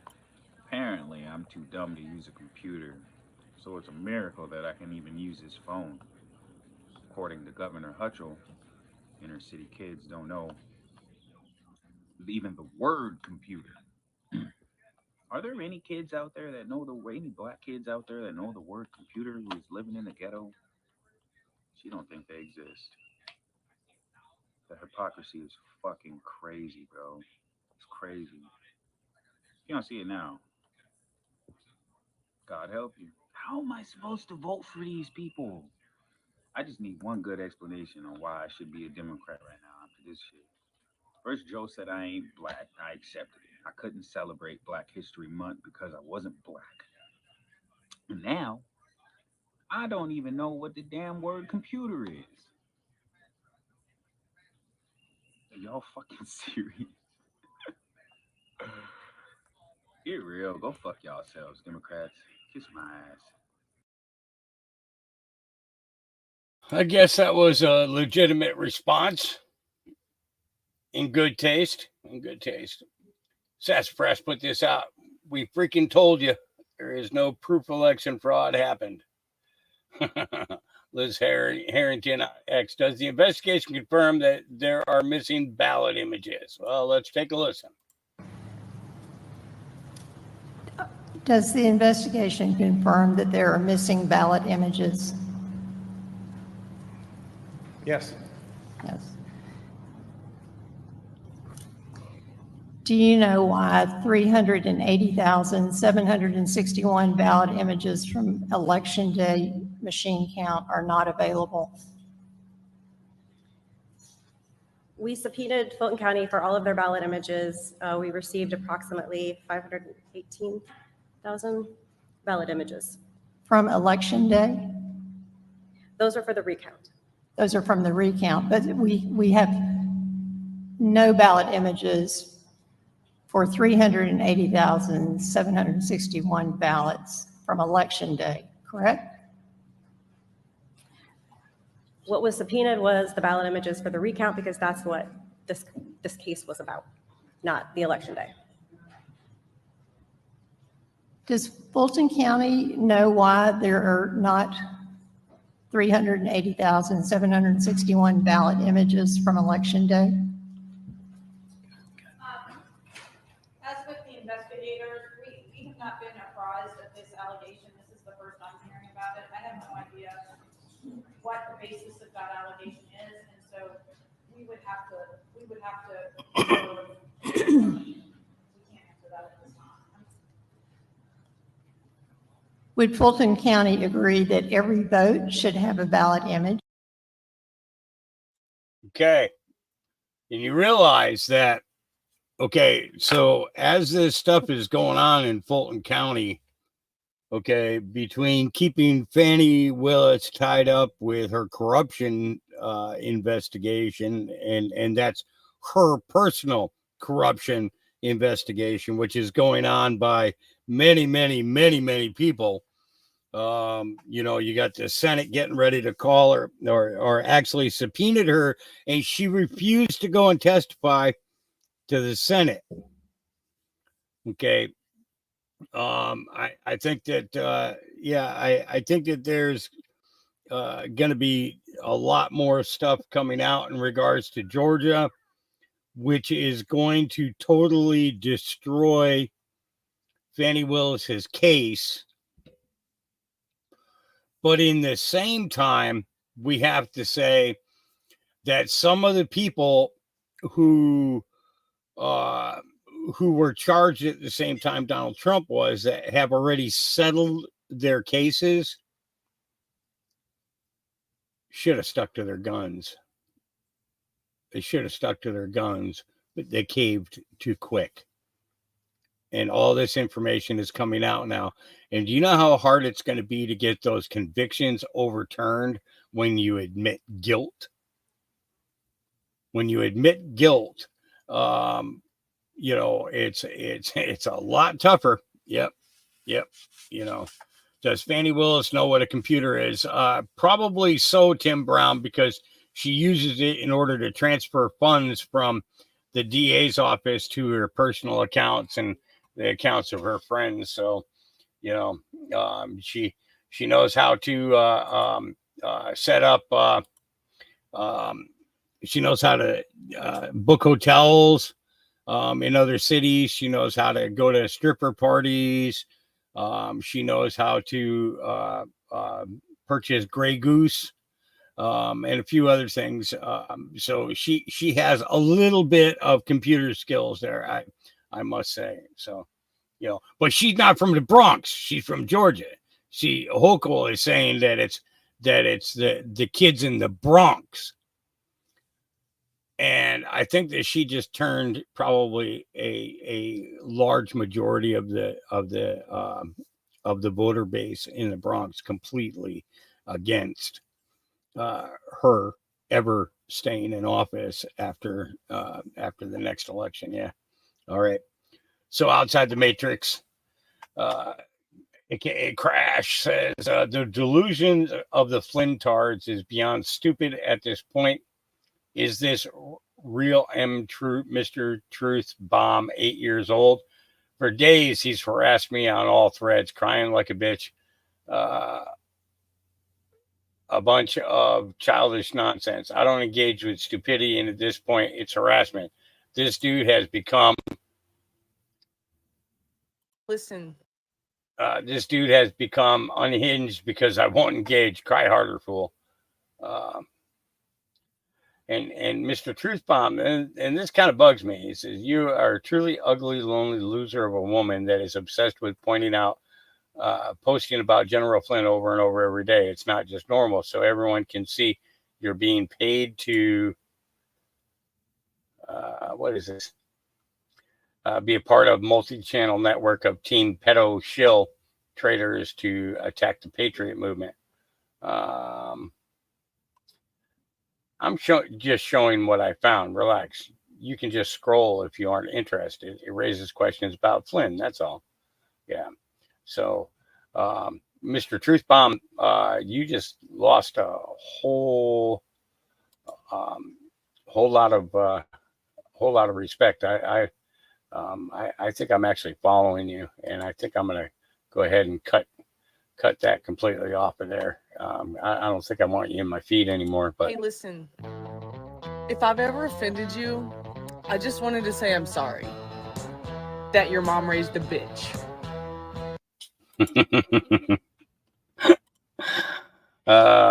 Yeah. All right. Let's get back to the list here. Yeah.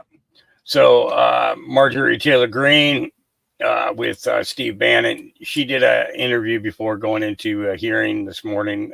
But let's take a listen to what she had to say. Here we go. Congressman Greene, of course, all the shows, all the morning shows, all the political shows are focused on the timing of your motion to vacate. Of course, you had a 2-hour meeting, I think, with Johnson yesterday, which I don't think, it's your struggle session, but I don't think it shows particularly well on his position when he's got to spend 2 hours with a rebel like yourself. Can you give us an update of what's going on?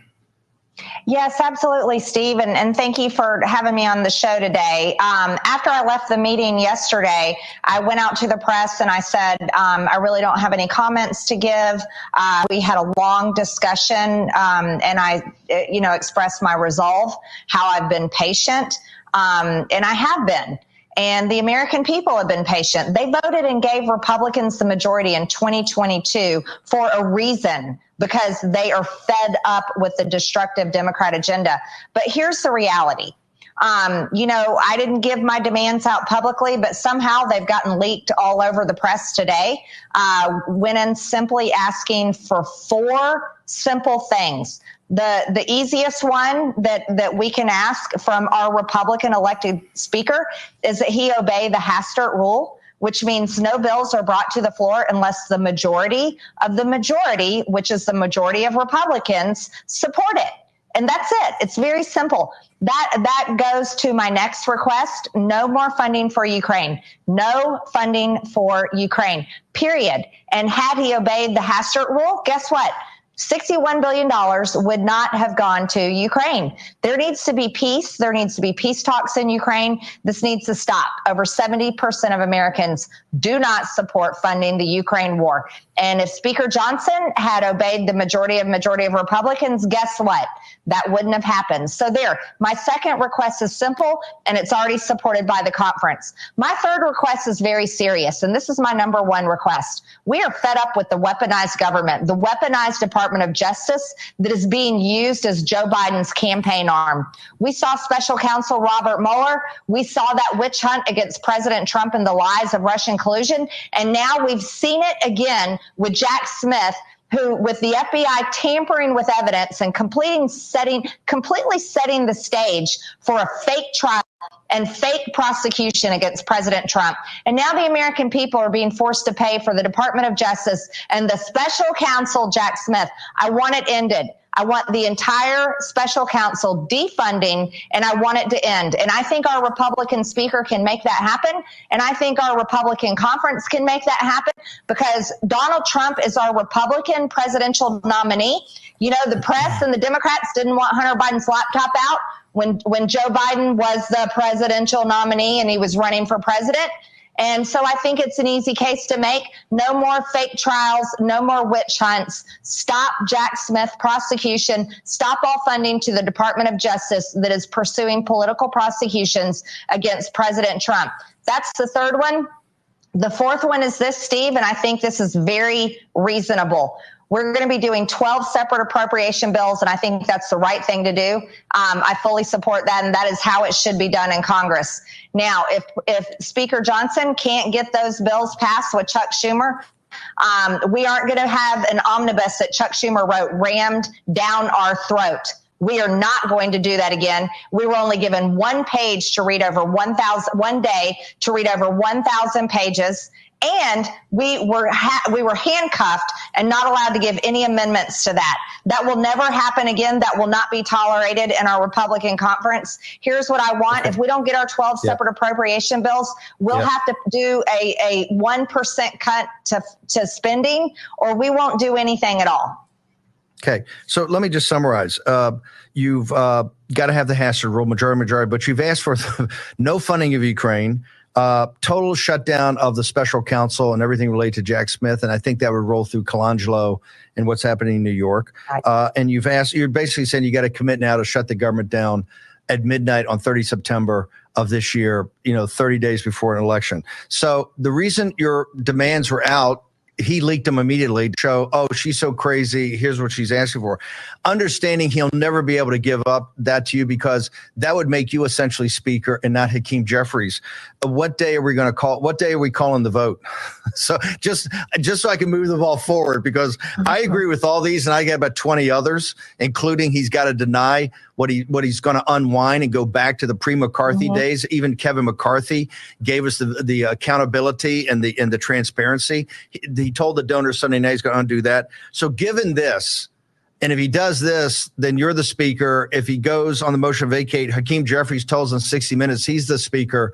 What day, what hour do you plan now to call the motion to vacate?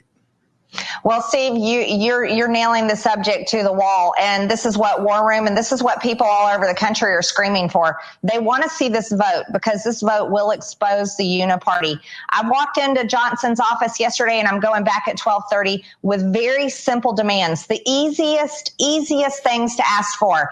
And I want to hear his answer today at 12:30, Steve, because that will really tell us, is it Hakeem Jeffries and Chuck Schumer and Nancy Pelosi who came out and endorsed Mike Johnson? Are they running our Republican-controlled House of Representatives? Or are we going to pull it back and go back to Republican control with the majority of the majority? Are we actually going to stand up and fight for President Trump this time? Because Republicans didn't do it last time, Steve, and we all know it. And our voters and people across the country are so sick and tired of Republicans in Washington constantly caving to the pressure and never standing up for the one man that Republican voters really want to vote for. Because Republican voters are ready to vote for Trump. Oh yeah, they're coming out, and they're coming out big, but they're going to skip over those rhino names under the House of Representatives on their ballot because they're fed up with them. What I'm demanding is simple: is we need to act like Republicans. We need to demand control,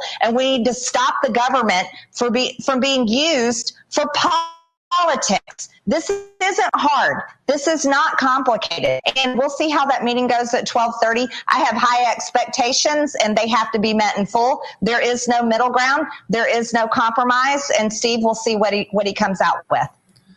Real quickly, the most pressure you're getting is from other members on the Republican side that don't want to have to actually record a vote in this. Am I incorrect on that? Is that the pressure you're getting is, Marjorie, don't do this because I don't want to have to vote on this? Is that where the pressure is coming from your colleagues? No, Steve, it's far nastier. It's far nastier. You wouldn't believe what's being talked about. Oh, we're going to get back at her. She's going to lose committee assignments next Congress. She'll get primaried. We're going to come after her. This is going to be nasty. That's the little chitter chatter going around Washington, D.C. right now. That's the chitter chatter going on in the inner circles that is trying to divide me away from President Trump. You know, I fight for President Trump harder in Washington, D.C. than anybody. But everybody right now is trying to pretend like there's a problem between us. And I'm going to tell you right now, there is not. I'm just not someone that runs around and talks about my conversations with him. I don't speak for President Trump and what he has to say. But I'll tell you right now, there's a lot of people right now that are planning big paybacks at me for actually demanding that the Republican I elected for Speaker of the House act like a Republican. And I'm going to tell you, I'm going to make sure this all stays transparent, Steve. I'm going to make sure that everybody knows every single thing about it. And I'll tell you right now, I am not worried about getting kicked off committees. They did that to me before, and I raised $3.5 million, and I'll do it again, probably even more. You had a pretty good first term, as I remember. You kicked off everything. Congressman Green, people want to follow this moment by moment. Where do they go, ma'am? Just follow my social media, Rep MTG. I'm on all the social media. So just keep following. And Steve, I know you'll keep everybody updated. Thank you very much. Thank you, ma'am. Thank you. All right. Marjorie Taylor Greene. Yep. Good conversation. So MJ Truth Ultra, Stormy Daniels' testimony in a nutshell. She was nervous and rushed through her testimony. She said she hates Trump. The nasty beast still owes him $500,000, says she won't pay. She told Gloria Alfred she did not have sex with President Trump. Trump lawyer, where is it? Sorry, I just got distracted. Trump lawyer blasted her for lying. She made lots of money telling her story. She said Trump wanted her to have dinner. She said fuck no, but changed her mind. She said Trump answered the door in a robe. She said that Trump told her that Melania and him don't sleep in the same room. She said she spanked him with a magazine. She said Trump's nickname for her was Honey Bunch. She said Trump said during their encounter that Stormy reminded her of his daughter. She said they had sex in the missionary position and he didn't use a condom. She said she regretted it and wished she was somewhere else. Despite her saying she was grossed out and did not want him, she continued on for several weeks meeting with him. Here's a really odd admittance. She said her publicist was then her boyfriend, but her boyfriend drove her to Trump's bungalow and waited outside. There were only details could remember after a movie in 2019. Full stop. Trump is a germaphobe. Do you honestly think he'd not use protection with a woman that's been passed around more than a Tom Grady pigskin? And Trump is not allowed to say anything at all. So disgusting what they're doing to him. Yeah. Stormy Daniels, huh? Yeah. All right. What he said. That's what Savage's daughter says. Let's see. Listen, you motherfuckers should have waited one more generation. You should have. You shouldn't have left any of us Gen Xers or boomers alive, because we don't take shit from nobody. Don't you get that? You should have waited until millennials were our age. You would have been much more successful in getting them to go along with everything that you want them to go along with. But you're not going to get that to happen with us boomers and Gen Xers. No, we're a different breed. You see, we were taught U.S. history. We were taught world history. We were taught why we should be proud of our country and the sacrifices made by others to ensure our freedoms. That's what we were taught. There's too many of us alive. You can't enact any of the bullshit you want to enact as long as we're still alive. So if you want to fix that problem, step up, motherfuckers. We're ready. We're Gen Xers. We ain't scared of shit. Listen. Yeah. Well, he's right.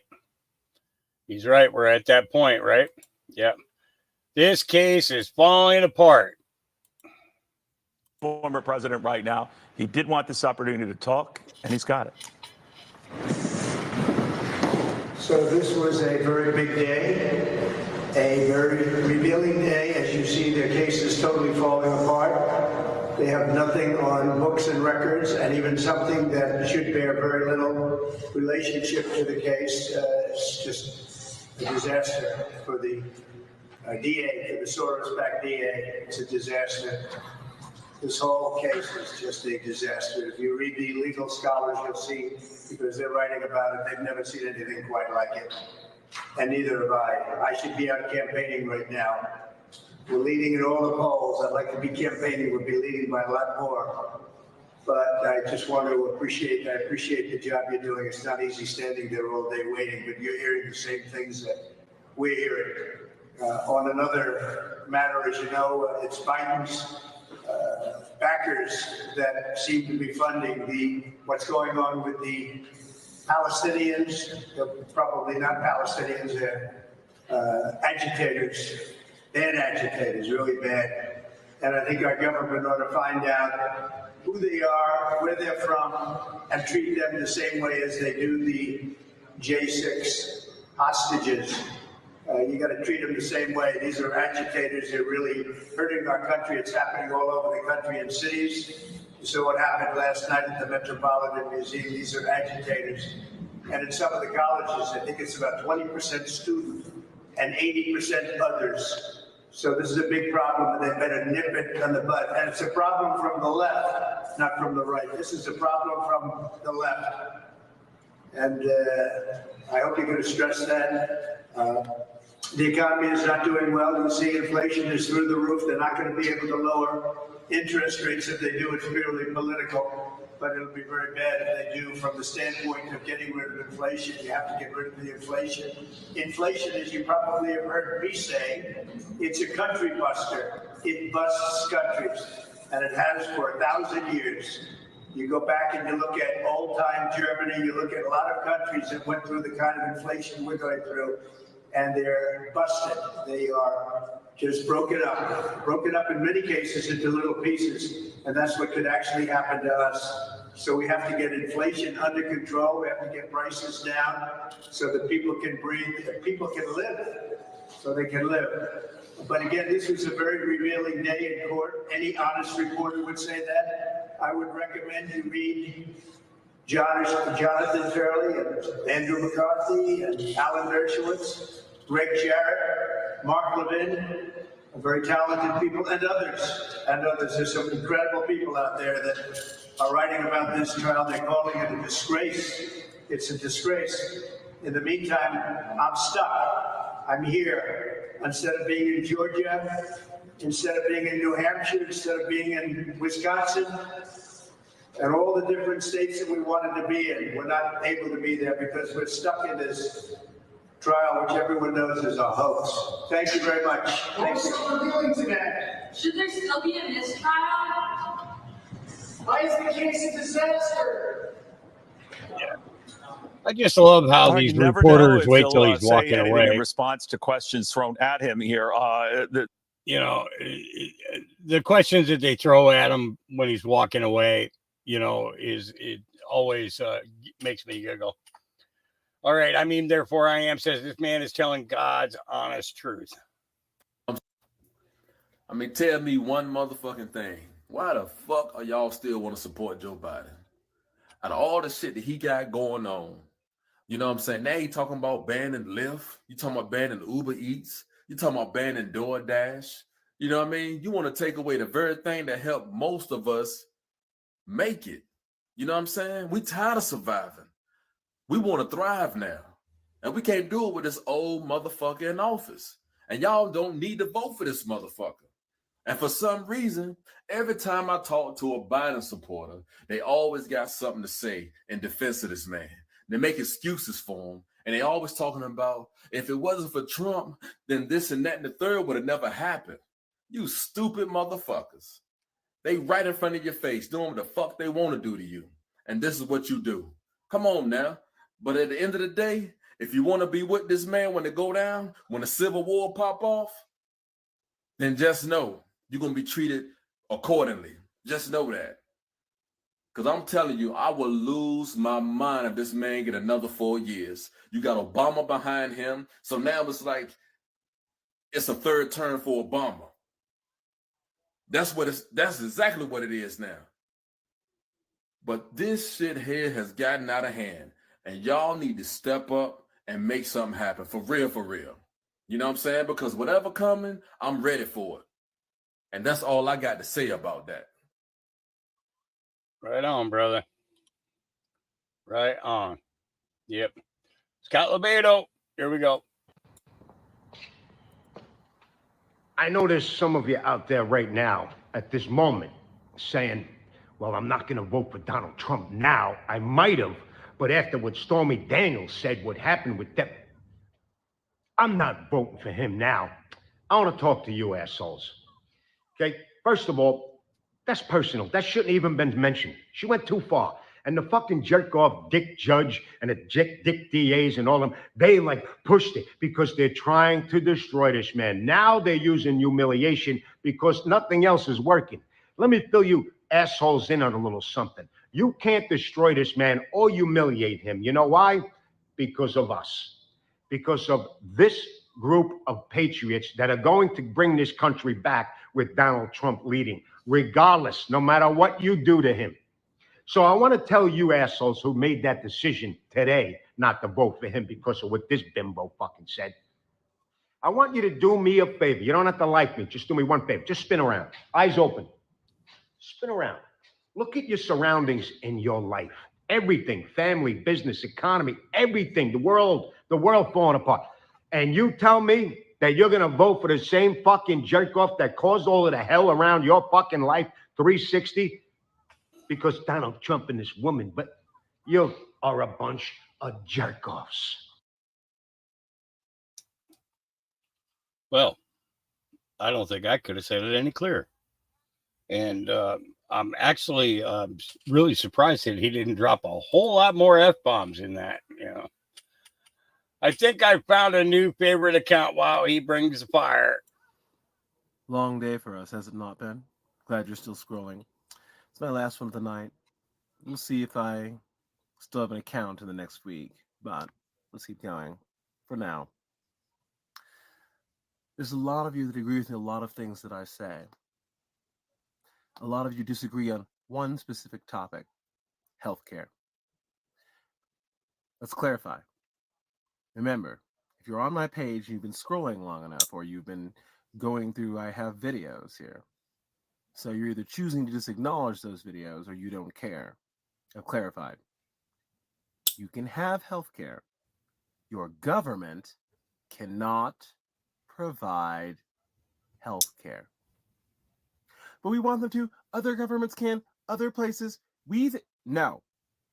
Your government cannot legally, regardless of what you want, it cannot legally provide you healthcare. It can't do that, even if you wanted it to. Cannot. You understand? You know why it can't? Psychopaths. Is your government benevolent? Is it? Is it or is it not? I'm pausing for you. Is your government benevolent? Then stop. It's not going to. Because it can't, because it's going to be ruled by psychopaths. Medical tyranny on the rest of you. Malpractice by hospitals and your medical establishment is one of the leading causes of death for that reason. You're being idealistic, not practical. They can't because they're going to destroy you with it. If your government seizes control of that, you can't oppose them, no matter what happens to you. Got it? So you're not going to get it. So stop advocating for it. You can take care of healthcare. There's a lot of things you can do. Most of that is holistic, not allopathic medicine. Healthcare is your personal responsibility, not your government. Because if your government seizes it, they'll destroy you all. So stop. They're not going to. You're just scared, lazy, and or ignorant. Stop advocating for it. It's not going to happen. Not going to. And you shouldn't be seeking it. Take responsibility. Because they're just going to give you poison. Call it health. Medicine. It's not. Poison. Anything else? So glad we could have that discussion. Great speaking with you. Scroll on. I like this guy. You put some good content together out there. Yeah. Wall Street Bape said, yeah, you literally cannot make this up. Democrat school board stood in front of a school on camera and said, we want this type of school for all over the district. Okay, let's see here.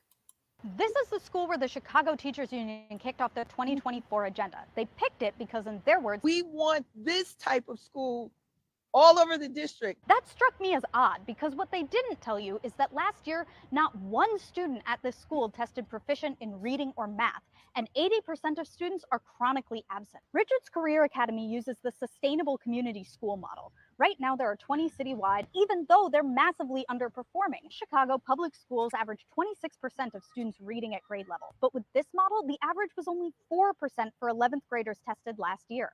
How could this be the model they prefer? All over the district. It's actually baffling how low on Stacey Davis Gates' priority list educating children is.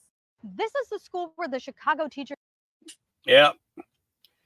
Yeah. Just, all right. In my experience, this is 100% accurate. Let's see. This dog is absolutely ridiculous. Food is in her bowl, but she won't eat until I do something to it. Ready? Oh yeah, right? I know, right? Hold on.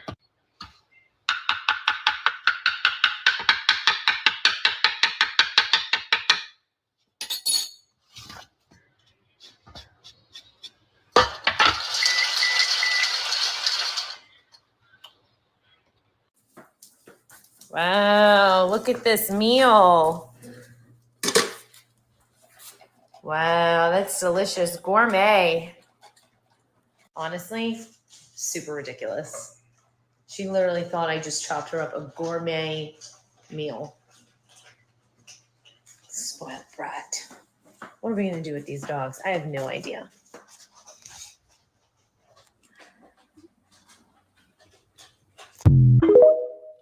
Yeah, try doing that with 28. Yeah.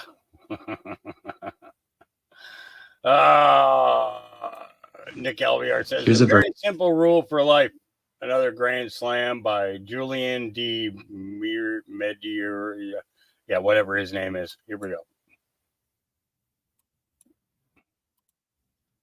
Here's a very simple rule for life that was articulated beautifully by the French author Gustave Flaubert, who once wrote, "The most glorious days in your life are not the so-called days of success, but rather those days when out of dejection and despair you feel rise in you a will to life, and you look forward to future accomplishments."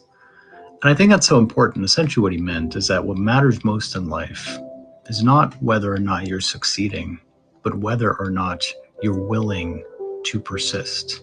Which is to say, it's not about how hard you hit, it's about how hard you can get hit and keep on going, to put it in the words of Sylvester Stallone. And essentially, I think this is very true, right? Is that we dwell so much on the days in which we're supposed to be happy that we forget that the most meaningful days are precisely those when we keep on going, even when we feel like we no longer can. The most glorious days in your life are not the so-called days of success. They are the days in which, despite dejection and despair, you feel rise within you a will to live and to succeed. I think that that's a really, really good message. I do. All right. Tony says, this is the most Texas thing I've ever seen.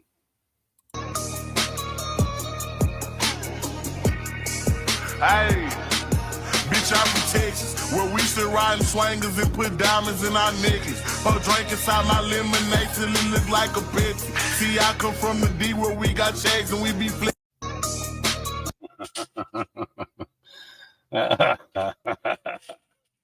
All right.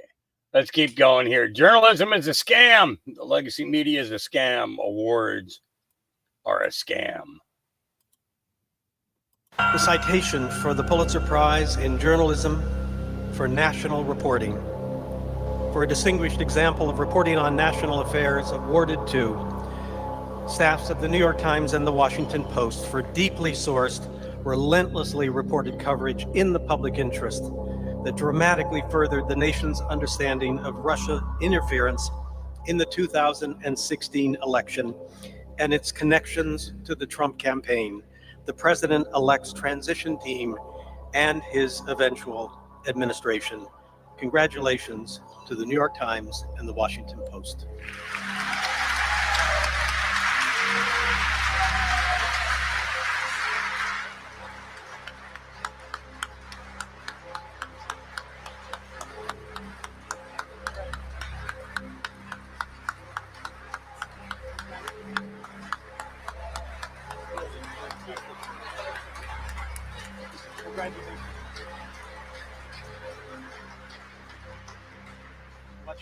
You know what those awards were really for?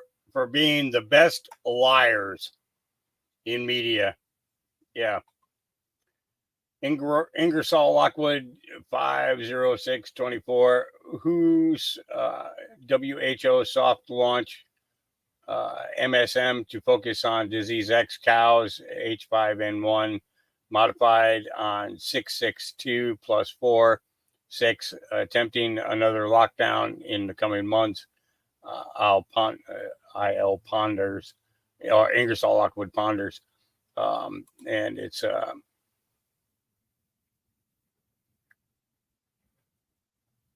so we see the disease X there. Yeah. Yeah. Yeah. The nothing burger over here. Yeah. And then that kind of looks like a big red wave coming. That's what that looks like. Yeah. And yeah. All right. Everybody is exposing themselves with the coverage of this. And Laura Ingraham, host of the Ingraham Angle. She practiced law as a criminal defense attorney and clerked at the Supreme Court. Laura, great to have you with us today. What jumps out at you, given all of this? The New York judicial system. After watching this today, listening to the transcripts and reading what we can read, has indicted itself. You just stated it, Martha. I'm so stunned that this is happening in the United States of America. This case involves the question of whether business records were falsified in furtherance of a crime. Now, it doesn't matter whether they were allegedly falsified for, to satisfy an NDA or to pay, someone's traffic tickets. That's irrelevant to this case. The question was on the table for this indictment is whether a business record or business records were falsified ultimately for the felony counts in furtherance of a crime. Stormy Daniels' testimony is entirely irrelevant to this case. Everyone watching has to understand this. This entire episode today is designed to do one thing and one thing only: humiliate Donald Trump, perhaps horrify the jurors that they just say, oh, he's got to be guilty of something, perhaps prejudice the jury against him, and ultimately affect the election. That's what this is. This is not about proving elements of the crime or anything about the crime. Judge Merchan knows it. That comment he made that I wish these things hadn't been said. Yes. You bet. Because that prejudiced the jury. The fact that this Stormy Daniels is saying she lived in fear for her life, mentioning an encounter where she doesn't have anyone's name, and it predates even the act in question. Like, what does that have to do with this case? So that's why this was done. And the sordid, salacious side of this, one reason and one reason only. Try to get the jury on board with them, but most importantly, to humiliate Trump before the presidential election. Well, it's fascinating because Merchan, this morning, the defense attorneys said and of course, like every day, they found out today that Stormy Daniels was testifying. They didn't have any pre-knowledge of that. They said, look, we're concerned about what's going to be said up there, that it might be prejudicial versus probative, which would be, to the end of explaining the case to the jury so that they can probe this on either side and figure it out. Then, as you pointed out, Laura, this also stood out to me. And I think Merchan is back on his heels this afternoon because it feels like he's losing control of this courtroom, right? And he says, well, yeah, basically, this is a approximation. Yeah, I wish there were things that hadn't been said that, but it was too late. I mean, the jury has already heard this. But a mistrial is not, it's not incumbent upon me to claim a mistrial for this at this point. In other words, let's see how much further this goes, and then I'll weigh in on whether or not this should be a mistrial, Laura. Yeah. Well, again, the problem was allowing her testimony in the first place. Just bringing her on the stand, again, irrelevant to the case. She has no relevance to the case, direct relevance to the crime. So the idea here is that you want to preserve the unbiased nature of this proceeding in the eyes of the jury. The jury has to look at this as impartially as possible. Her testimony today, and I would say specifically the tawdry part of it, kind of ridiculing, Trump, her tone, but this thing about being afraid, and also implying that there was an issue with consent, even. This is a good that is grounds for a mistrial. The judge should be ashamed of himself. And this thing is this thing is an indictment of the New York judicial system, and sadly, it's humiliating for the United States of America in the eyes of the world. It's a great point. And for most of what we heard early in the day, I thought I've heard all this before. This has all been out there about him sitting on the bed and all of this stuff, right? And clearly, the prosecution wants to establish that this is so bad that this is obviously something he wanted to cover up at any cost. But I want to play for you the quick soundbite from Stormy Daniels in a Piers Morgan interview. Here's what she had to say about whether or not she thought he should be jailed. And this goes to I know, but can we play it now? This would go to the issue of whether or not she thinks that he made her unsafe or that he was threatening in any way. Do we have that, guys? Just a second. I'm told we're going to hear it in a second here, Laura. Hang on. That's all right. It happens to me. Yeah. It happens to all of us on TV. This is what live TV is all about. It was supposed to be in the next block, but I really wanted to play this for you. Yeah. In radio, it was so easy. You just punch those sound bites up. I don't know. All why right, here we it's so go. hard. Let's listen. Let's listen to what she said about whether or not she thought he should go to jail. Would it give you any kind of closure with your time involving Donald Trump to see him jailed? Specific to my case, I don't think that his crimes against me are worthy of incarceration. I feel like the other things that he has done, if he is found guilty, absolutely. Laura. Crimes again, crime? What? Excuse me? What crimes were committed against Stormy Daniels? She's an adult film actress, producer, whatever they're calling her today. What was the crime? So again, and I've got to say, she doesn't think he did anything that should send him to jail in her case, even though she's referring to them as crimes. Right, I get what you're saying. Yeah. One thing I just have to add, because this is funny. When you watch the other networks, which I do for humor purposes, it's funny to see them act all shocked about, oh, this is outrageous.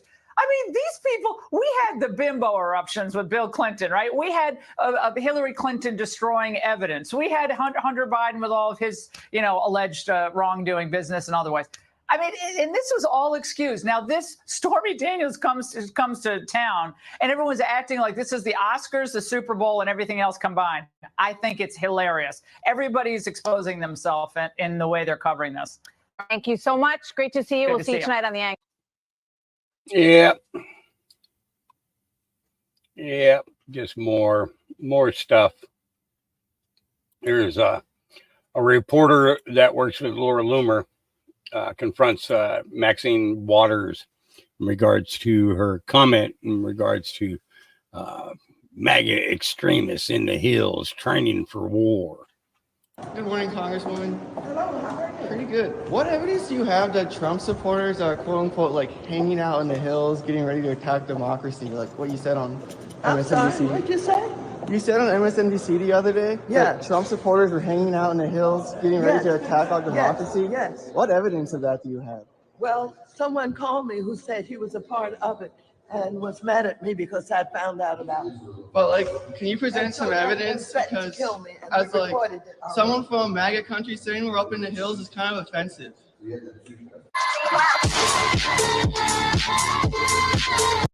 Yeah. Interesting.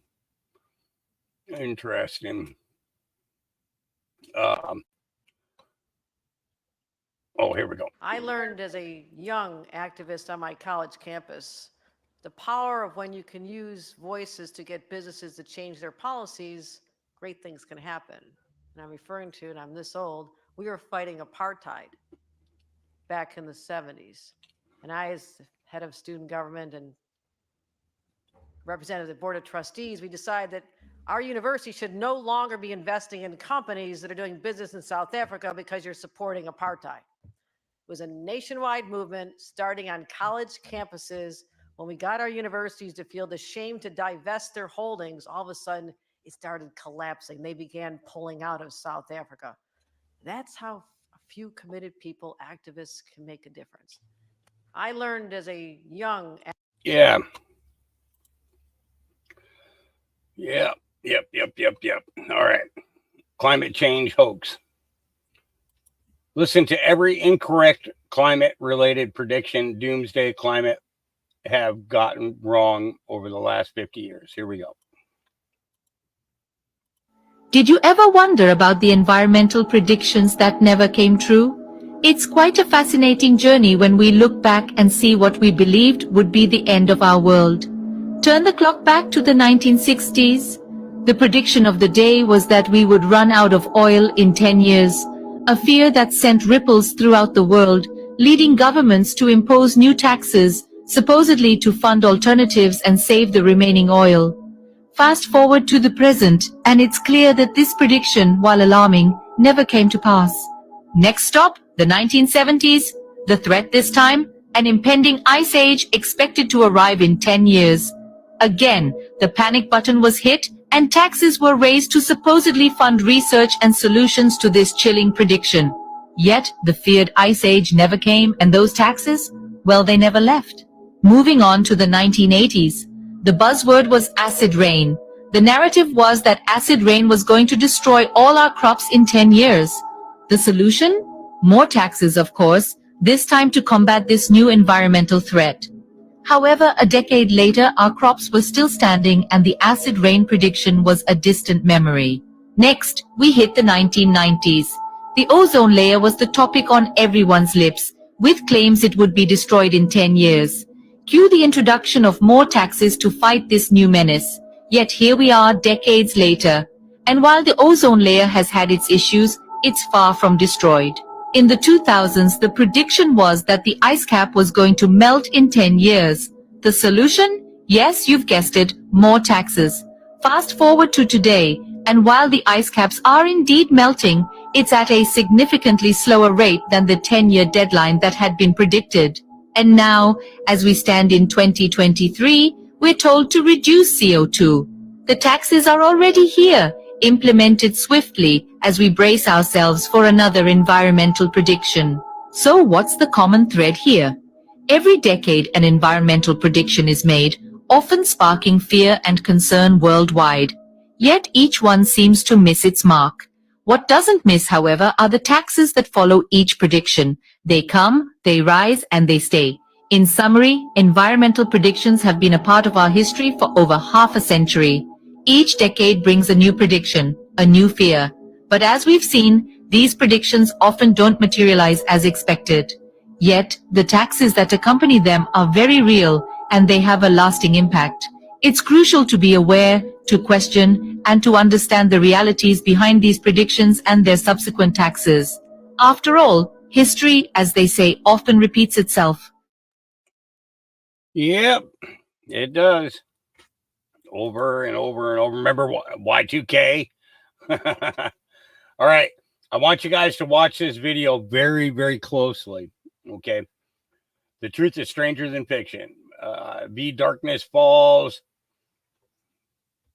The eyes never lie. Watch closely. Watch this chick. She got her eyes closed. That dude's got his eyes down. That dude's got his eyes down. Now he's got them back up. Watch this guy especially. Watch his right or his left eye. The one to the Man, right. there's something Right really fucking Watch weird this going eye on in right this here. world, man. Watch that eye. I'm telling you, targeted individuals, there's some weird shit going on.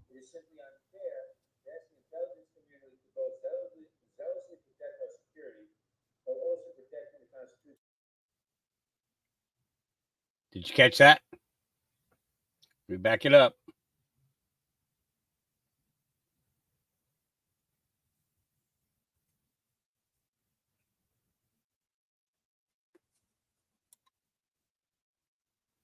Okay, here. I'm going to hit play again. See that? Did you see that shit with his eye? Did you see that shit? Y'all saw that, didn't you? He moves his eyes like different, like one to the left or right, and the other one to the right to the left at different sequences, not at the same intervals. There's something wrong with this shit. Like that dude's an alien or something. Look. See that shit? See, blinked one down and had one not blink. See them? They're not in sync. Who can do that? I don't do that shit. Some weird shit.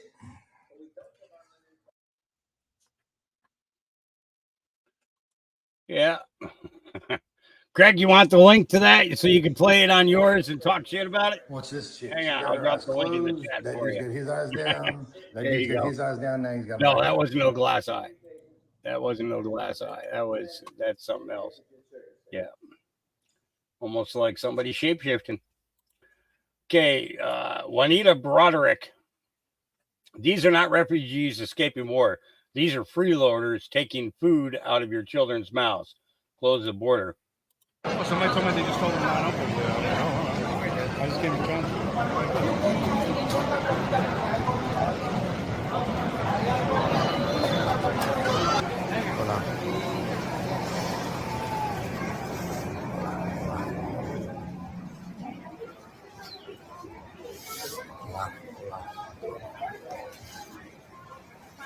They're really well dressed for being refugees. I mean, really well dressed.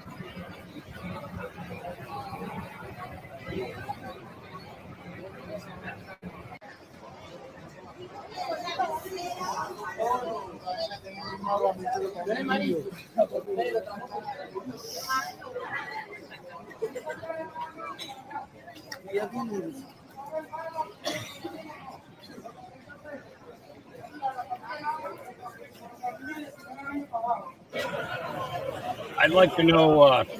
I'd like to know who is paying their monthly phone charges. You know what I mean? You know, because you got that monthly bill for to keep your phone going and everything else. You know, who's covering that? Who's covering that? You remember when the for the poor and the disabled, they were supposed to have an Obama phone. You know, now I was signed up for an Obama phone back when I was homeless. I was denied as soon as they found out that I was white. As soon as when it came to the race question came in, and I told them that I was a Caucasian, they didn't even ask me any more questions. You don't qualify. Yeah. Okay. So here's another one I'm going to share with you, Craig, because I think that this will be great for your next podcast. Here it is. Here, some patriots blasted the national anthem at Harvard while the Palestine protesters were trying to sleep in their tents. And you'll have to excuse me for a minute because I'll have to stand up while this is going on. So. Oh, say, can you see by the dawn's early light what so proudly we hailed at the twilight's last gleaming, whose watched lights and bright stars through the perilous fight, o'er the ramparts we marched, were so gallantly streaming. And the rockets were glad, the bombs bursting in air, gave proof through the night that our flag was still there. Oh, say does that star-spangled banner yet wave o'er the land of the free?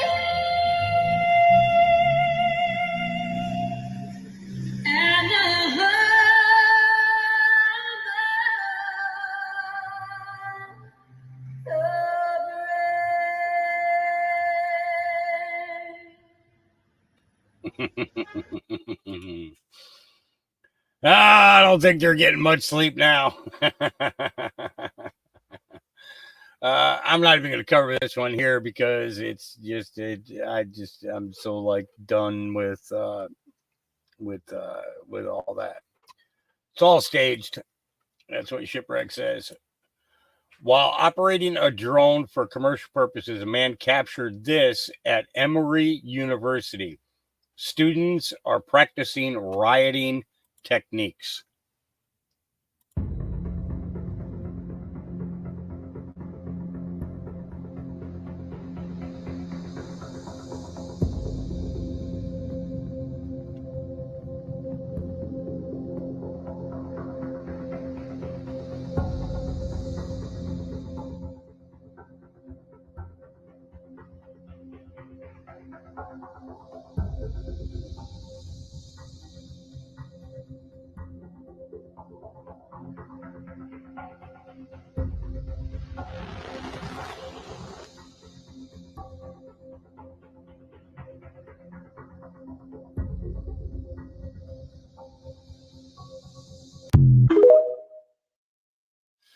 Yeah, just kind of interesting that they'd be doing this.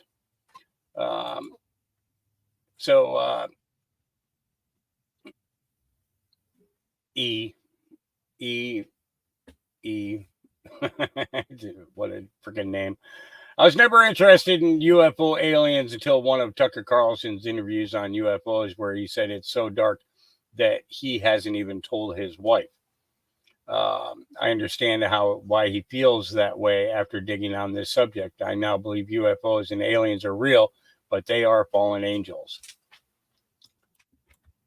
Let's take a listen. And this is once it gets into a culture, then it becomes extraordinarily difficult to get out of. Our culture is in a particular precarious situation. Underneath Satan, there are what we call the 5 generals. The 5 generals are the 5 demons that are immediately hierarchically underneath Satan, and they are the ones who execute his plans. In some cases, they call it the table, because it's basically they get to divide up certain things. The first demon under him is Baal. Baal, now, Satan actually is the demon of impurity, but Baal is a demon of impurity. His principal function is to get cultures to succumb to impurity, primarily through fornication. Once the fornication sets in, then what happens is that the perspective that the conjugal act is ordered towards children is lost. From that arises the idea that sex should be recreational and that you can use it for any way you get pleasure, that's fine. So Baal lays the groundwork. We saw this in our own country. It was called the free love movement. He lays the groundwork. The next thing he tries to do is, although in our country he managed to pull something off that was rather extraordinary. The next thing is after that, as we read from St. Paul, God delivers men and women up to their lusts, and men will start to want to sleep with men and women with women, which basically means what? Once the spirit of fornication sets in, which, by the way, I don't know if you noticed, in the New Rite, they removed this from the spirit of fornication, deliver us from the litany of saints, at the very time that the free love movement gained ascendancy. What we pray for is what we get. You don't pray for it, you're not going to get it. After that, then what happens is the culture, the next 3 demons show up. The first is Asmodeus. He's the demon of homosexuality in men. Then there's the demon of Leviathan, which is the demon of homosexuality in men, but of the masculine kind. These are the women who are heavy on the heels, we would say. Okay. Then there is the spirit of Lilith, which is the more seductive form of female homosexuality. After those have gained ascendancy in a culture, which, by the way, if you look at the cultures, every single culture is pushed in this direction. Okay. So historically, not just ours, but historically, this is always the progression. Once you have fornication, you end up with contraception, and then the upshot of that is homosexuality and then abortion. Baphomet is the fifth one, and he's the demon of child sacrifice, abortion. In our culture, think of this. They shot down the fornication laws, and so they delivered us into the hands of Baal. Then they had Roe versus Wade and delivered us into the hands of Baphomet. And then they allowed gay marriage, and so now our country politically is in the hold of the top 5 demons in hell other than Satan. Go on, go. They delivered us into their hands. Big dogs. That's where we're at. An obligation to go and vote for those people who are going to uphold life, that is the values of the church, uphold life, protect the common good, make sure that that the primary thing, and this is an interesting thing, one of the brainchilds of Freemasonry is communism. And communism, and we know that Freemasonry is diabolic from the top to the bottom. In fact, one demon even admitted to me that the name of every single level of Freemasonry is named after a particular demon. We also know at the very top levels, it's actually Luciferian. It's not satanic. Satanic, it means that you actually worship Satan, but it's Luciferian, which means you become your own God. So we know that at the top, it's Luciferian. But in the communism, one of the triumphs of communism, one of the ways that communism has spread its errors, as Our Lady said at Fatima, is that everybody thinks that the most important thing in an election is the economy. No, it's not.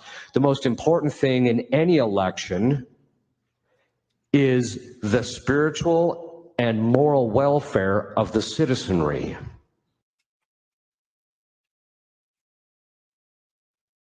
Very, very wise words. Yep. Yeah. So, alert, you need to know this. John Basham says, breaking President Joe Biden is making a power grab for the National Guard in an attempt to take away power from governors. Biden wants to give his Department of Defense secretaries unilateral authority to dismantle state National Guard units on a whim. Texas Governor Abbott says, nope. Let's see. Let's get open image in a new tab so I can pull this whole thing out. And this was sent to Governor Abbott from Joseph. I don't know how they can call him honorable because he's in absolutely no way honorable. He's a fucking traitor. No matter how you look at it. The Texas National Guard plays a crucial role in protecting over 30 million Texans. In recent years, members of the Texas National Guard have heroically responded to hurricanes, wildfires, and a variety of other disasters, including the one at the Texas-Mexico border. Most recently, Texas National Guard responded to the largest wildfire in Texas history with aircraft to dump water and with a MQ-9 Reaper to assess the situation on the ground. During the C-19, the Texas National Guard deployed over 4,600 troops.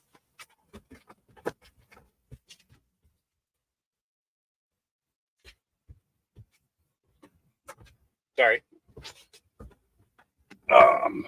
4,600 troops to support 17 state agencies in counties in Texas, and responded to 530 formal state of Texas assistance requests. As their governor and commander-in-chief, I am proud to have one of the largest National Guards in, I wonder if I can make this smaller. There we go.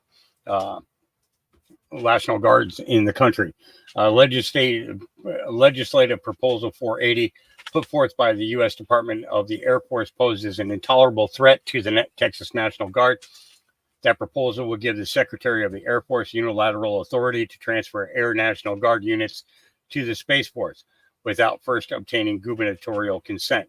Although the Texas Air National Guard does not have these types of missions, I strongly oppose any attempt to sideline governors when it comes to their respective National Guards.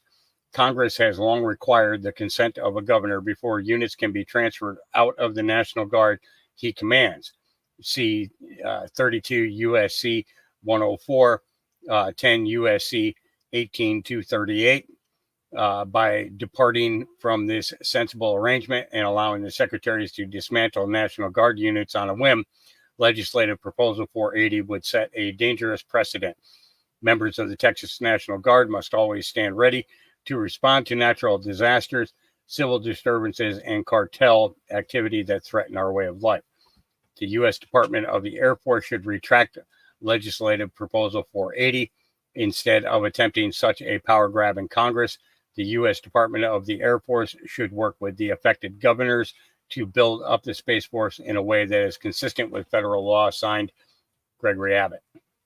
So that was his response to Joe Biden's push to steal the state's National Guard, Air National Guard especially. Okay. Damon Imani, flashback. What exactly are white people superior? Okay, let's do this. What exactly are white people superior at? They're real good at violence. Data shows the opposite. You're projecting. Playing the victim. You are playing the victim right now. Self-awareness, man. Genocide. All countries did that at some point in history. You are only pointing out the white people. You are the racist. Colonizing. Colonialism. Colonization. Colonization. You can do that too. Stop aborting your babies. They're just creatively thinking of new ways of like always staying one step ahead of other people. That's called hard work. They are very good at destruction of land, destruction of people, destruction of humanness. The best countries on the planet are white countries. Oh, according to television, everything. According to the television. I rest my case. Okay, let's do another one. What exactly are white people superior at? Not getting arrested. Stop resisting then. At having fun. That's a function of white supremacy. Having fun is not white supremacy. If that's your mindset, you are living a very sad life. Feeling superior. Thinking they're superior. Thinking that they're superior. Thinking that they are superior. That was a whole lot of thinkings and mind readings.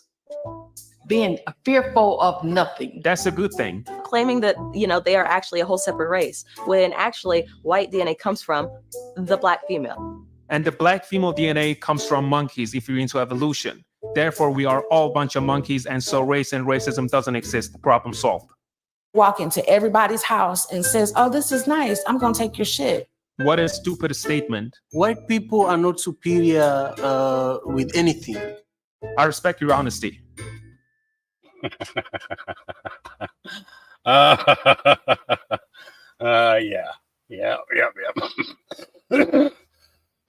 All right. Billy Carson with absolute fire speech. Here we go. Long will 8 billion people allow 100 families to control them? These are the elite oligarchs that control the planet. They literally run us. They tell us what to do, hear, see, smell, taste, touch, feel, where we can go, where we can't go. Don't cross over that invisible line, because if you do, you're illegal and all this other kind of crazy stuff. They're running us, and governments are put in place to work for the people, but they got it flipped and they got us working for them. Right. And telling us what they're going to do to us if we don't listen to them. That's the opposite of what it's supposed to be. But the problem, the reason why the world it is today, why we have this boot on our neck, is because of us. We're the problem. The 8 billion are the problem. How come we as 8 billion people haven't stopped falling for these divide and conquer tactics and stop fighting each other over the scraps and realize who the real enemy is? While we're fighting each other, they're just cutting up the pie and laughing at us. Left wing, right wing, all the same bird, right? There's no such thing as a Democrat or Republican. Mm-hmm. The only thing that does exist, like I say, is a group of elite oligarchs that torture men, women, and children worldwide. That exists. Democrat and Republican doesn't exist. And I feel that when we stand up, the table falls off of our backs and the game is over. And standing up means unity, loving one another, treating you and everyone else like brother and sister, and then humanity will really take huge strides. And he's right. When we stand up and knock the game board over, it's all done. It's all done. Nature Girl says, Miss USA steps down. There is breaking news right now, and there's a secret code involved, and we need to listen carefully because someone is trying to tell us something important. For those of you that don't know, our current Miss USA has stepped down, which has never happened in the history of Miss USA. Her posts seem pretty chill. She talks about her mental health, which is so important for her to focus on. But women work their entire lives to become Miss USA. There is thousands and thousands and thousands of dollars put into this. It is harder to compete in Miss USA than it is to be in the Super Bowl. This is a huge deal. So for someone to step down, it's unheard of. And then when you look at this a little bit closer, if you put together the first letter of every sentence, it spells I am silenced. Absolutely do not think this is a coincidence. I can't even imagine how many contracts, NDAs, all the things she is under. So her putting this in there was so someone would find out and someone would be able to listen closely. I wouldn't be surprised if she starts sprinkling other information around. Hopefully when these contracts and stuff expire, she can give us some more details. But there has been a lot of things going on in the Miss Universe organization for many, many years now. And I think a lot of these women have been silenced. Hopefully we will find out more soon. And I really just wish her the best and hope that she's doing okay and her mental health is okay.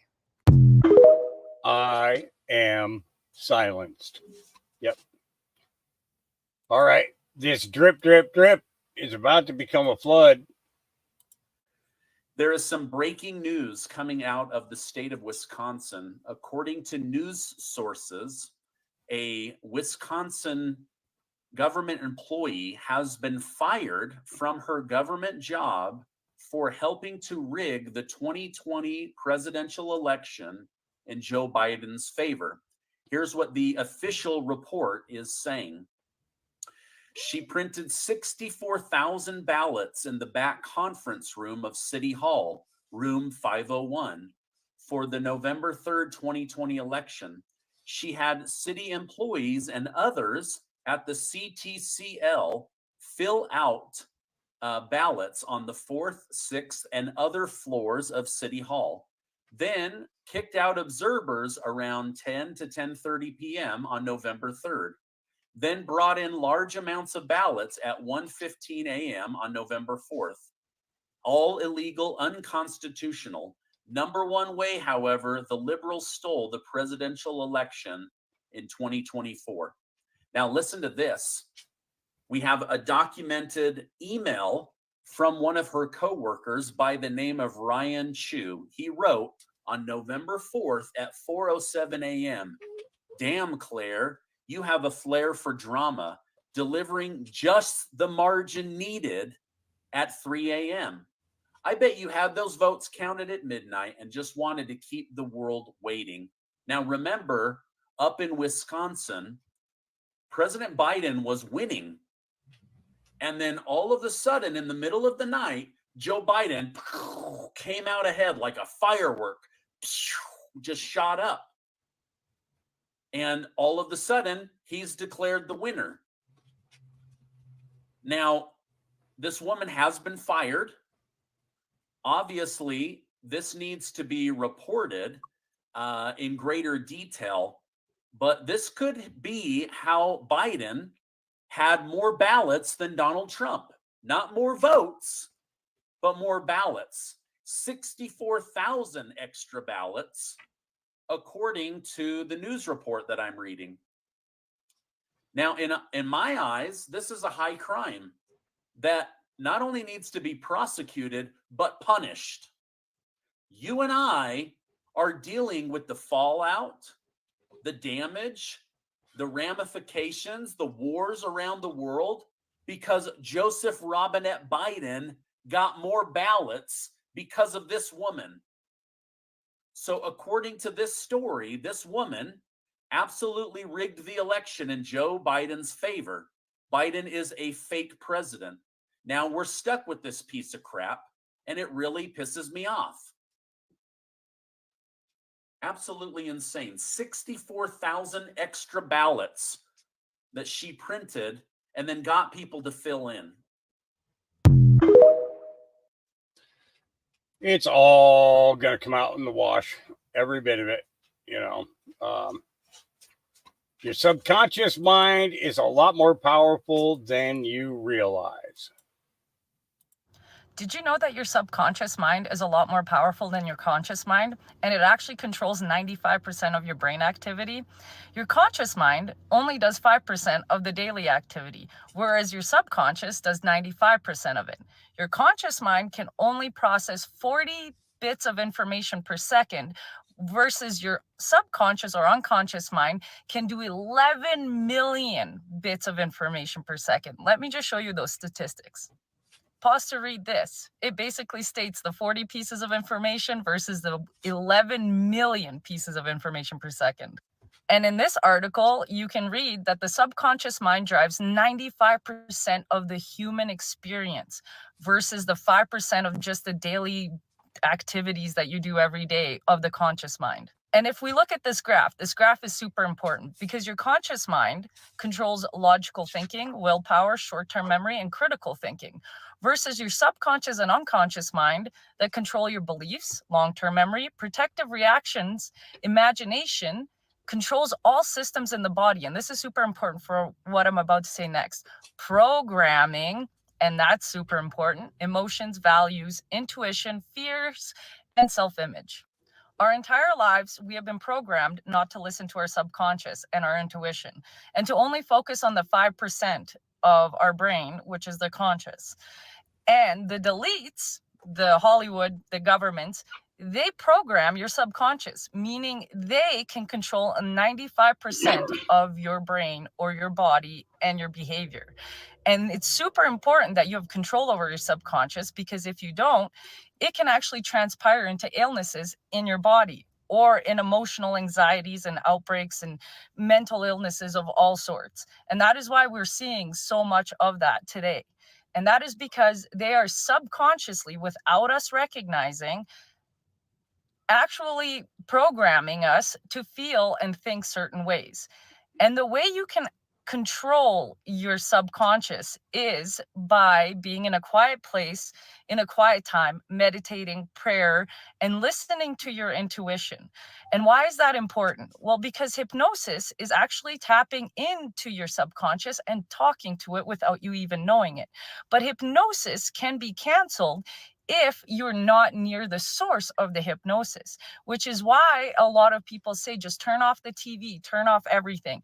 And so sometimes you guys will notice that I will go MIA for a week without posting. And that is because I recognize that my subconscious is trying to tell me something through either anxiety or stress. And I take that time to relax, meditate, ask my subconscious what is really going on, in order to know what my conscious and my body is feeling. But I want to know what you guys know about this subject, because it is absolutely fascinating, and I could probably go on 40 more videos with all of the research I found.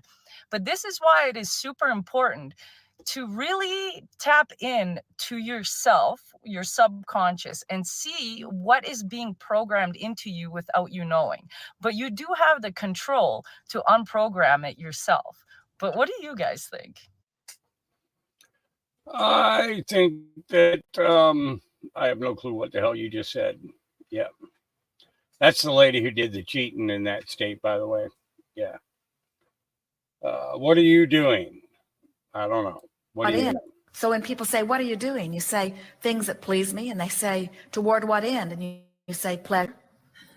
And they say, but really, what are you working on? And you say, having a good time. And I say, but what do you hope to accomplish? And you say, living happily ever after. And they say, but what do you want to leave as your legacy? And you say, I was a happy one. And they say, but what is the mark that you want to leave? Life is joyous. But what is the value that you see in contributing to this time-space reality? I'm joyful. But what do you hope to accomplish? Being happy. It's hard for people to wrap their thoughts around that. And yet that's what all of existence is about, you see. Yep. That's what it's all about. So yep. All right. A concerned citizen listened to ex-England football star Matt Letizia discuss Epstein Island. The names involved on that island, Epstein's Island, how are they getting away with it? How are they not even being asked questions about it? Even if they weren't guilty of any crime, the fact that they were on that island, the fact you know what that island was about, it all came out in the trial, and yet none of them would get questioned. Not even a question from the authorities. It's just bizarre. Sickening as well. But the amount of people that were on his plane, look at the state of Prince Andrew, look at his interview. It just fucking screams out wronging. Do you know what I mean? Like, and yet, again, it's all put under the carpet. We'll show Will Smith slapping somebody on the Oscars and it'll be world news, everybody talking about it. Everything else flies under the radar. It gets a bit of publicity, but not as much as it should. The name. Yep. All this stuff going on. 91 indictments on Trump, but not one person from Epstein Island's been called forward. All right. Bill Cooper was right. Nobody listened. The Judas Goat. Their whole purpose throughout history has been to teach a small number of people how to become adept at controlling everyone else.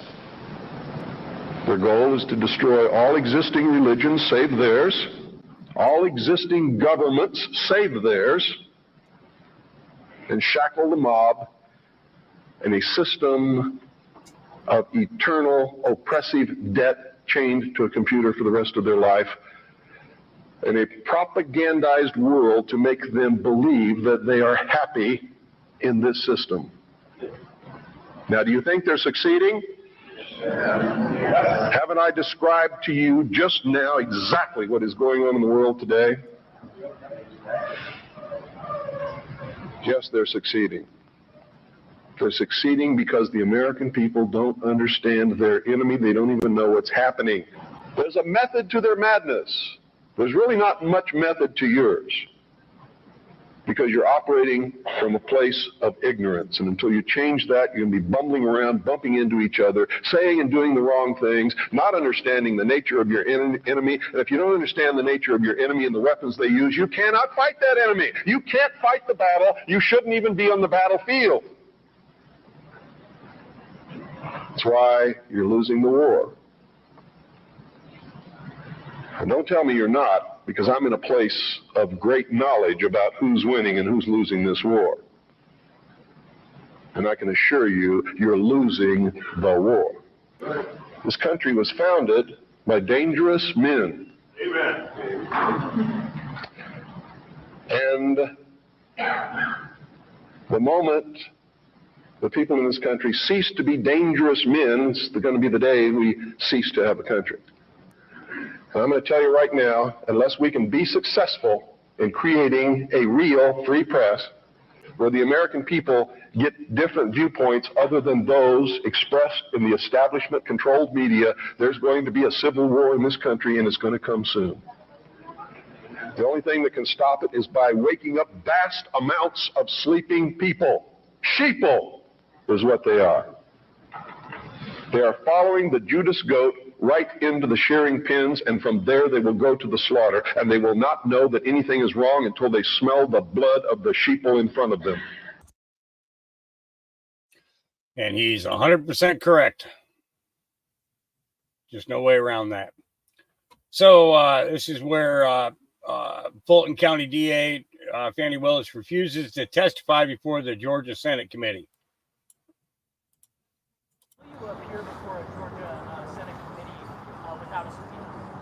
Well, first of all, I don't even think they have the authority to subpoena me, but they need to learn the law. So will you appear, yes or no? I will not appear to anything that is unlawful. And I have not broken the law in any way. I said it, I'll say it amongst these leaders. I'm sorry folks get pissed off that everybody gets treated evenly. Yeah. Yep. She needs to be in prison. She does. Again, this is that woman who printed out 64,000 ballots and had them filled out on Joe Biden's name. Yeah. Let's see. Was there anything else down below? No. All right. Let's go back up to the top because I did add a couple of things there. There we go.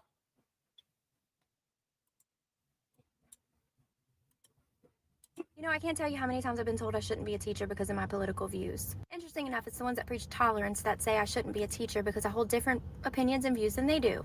Truth be told, my political views have nothing to do with my ability to teach kids how to read and write. And I never bring my political views in the classroom. There's no reason to do that. Maybe you should be more concerned about the teachers that do. I like the teachers that have turned their classrooms into political indoctrination camps. The teachers that feel the need to replace the American flag with political flags like the pride flag and the BLM flag. The ones that spend valuable instructional time teaching gender ideologies and the 200 different pronouns. They really should be more focused on teaching children reading, writing, and arithmetic. Oh, and let's not forget those teachers that feel the need to discuss their personal sexual orientation with their elementary students. The ones that announce that they're non-binary to their second graders, asking them to call them Mix instead of Mister. Maybe you should be more concerned about those teachers. Just saying. Yep. An important message for all. Any woman who becomes pregnant, even if that woman suffers a miscarriage, even if that woman tragically makes the wrong choice and gets rid of the life within her through an abortion, or if the baby comes to full term, cells are exchanged between the mother and the child, so that after either a miscarriage, tragically, sadly, an abortion, or birth, those cells will remain in your body, ladies, for the rest of your life. You have living cells of all your children in your body right now, even if you had a miscarriage. Scientists discovered that when a woman becomes sick, who has been a mother, they noticed certain clusters of cells from her body going to the ill area in her body and would be seeking to make her well, to fight off whether it was a disease, whether it was a sickness, whatever it was. And guess what cells those were? The cells of your children. See, maternity has its blessings. That's why even at the beginning, when Adam and Eve fell, when God says you will be saved through childbearing, the word saved literally means health. When those cells run to the defense of the mother, even if the child no longer is here on earth through a miscarriage or through an abortion, your child is fighting to save your life. That's one to really think about. I mean, to really, really think about. You know what I'm saying? Breaking LJ Center has filed a lawsuit on behalf of Christian, the 16-year-old North Carolina student who was suspended for using the term illegal alien in English class. Let's go. Protect Christian at all costs. Yep. All right. This is one of the janitors that was held at the Columbia University. So Maria Torres, a janitor at Columbia University, speaks out about the violent mob that stormed Hamilton Hall.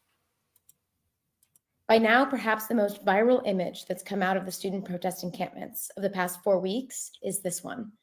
In so many ways, it was emblematic of this moment of tension reaching a boiling point on campuses across the country. We know a decent amount about the protester in this picture. We know he lives in a $2.3 million mansion in Park Slope, that he's a longtime anarchist and the heir to an advertising empire. But who's the other guy? And how did he find himself in this circumstance? We're so grateful that Mario Torres, who's worked in facilities at Columbia for more than 5 years now, has decided to sit down with us and give his first on-camera interview since protesters broke in and occupied the building where he works on Columbia's campus. Mario, thank you so much for coming. Can you take me back to what happened in those first moments when you first noticed something was going on in the building?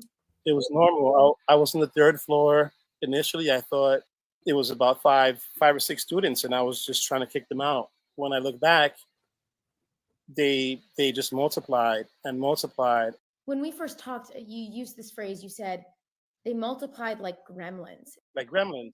They came from, both sides of the staircases. They came through the elevators, and they were just rushing. You see people with bags with duct tape and zip ties and all kinds of equipment, masks, gloves. And then they put tables and chairs to block it. Like they stuffed that elevator with furniture. So it was done. I was freaking out. At that point, I'm thinking about my family. Right? Why did you freak out? Why did I freak out? how was I going to get out? Through the window? No. It's just scary just thinking that you're locked in with a bunch of crazies, you know? What I want to get out. That's the only thing you're thinking of is getting out. I'm still kind of processing everything. But I think the school could have done more to A, prevent this, and to B, to be there for us when we needed them. You know, we don't expect to go to the work and get swarmed by an angry mob with rope and duct tape and masks and gloves. It's the last thing on our minds. Yep. Yep. Yep. All right. Celebrity worship is over. Met Gala tickets are $75,000. Actually, let me rephrase this. Celebrities pay $75,000 to sit around in this echo chamber of their own fucking narcissism while they congregate in their little District 1 inspired outfits while they're serviced by District 12. And then they'll have the nerve to try and relate to us on some personal level like they know the average American, and they're going to tell us who to vote for and what to fucking do with our lives. And I have one thing to say about these fucking people. They have no conception of reality. They don't live in it. $75,000 fucking dollars. $75,000. $75,000. I had to relocate because it's hot outside. I hate to burst this bubble, but celebrity worship is over. We fucking hate you guys. Amen. Yeah, I'll give an amen for that. All right, guys, that's going to be it for me today. I need to try and get some rest here. It's as you know, I'm a little under the weather today, and I'm feeling overtired. Yeah, you know, just yeah, I'll be back with you again tomorrow. God loves you, Jesus loves you, I love you. Peace.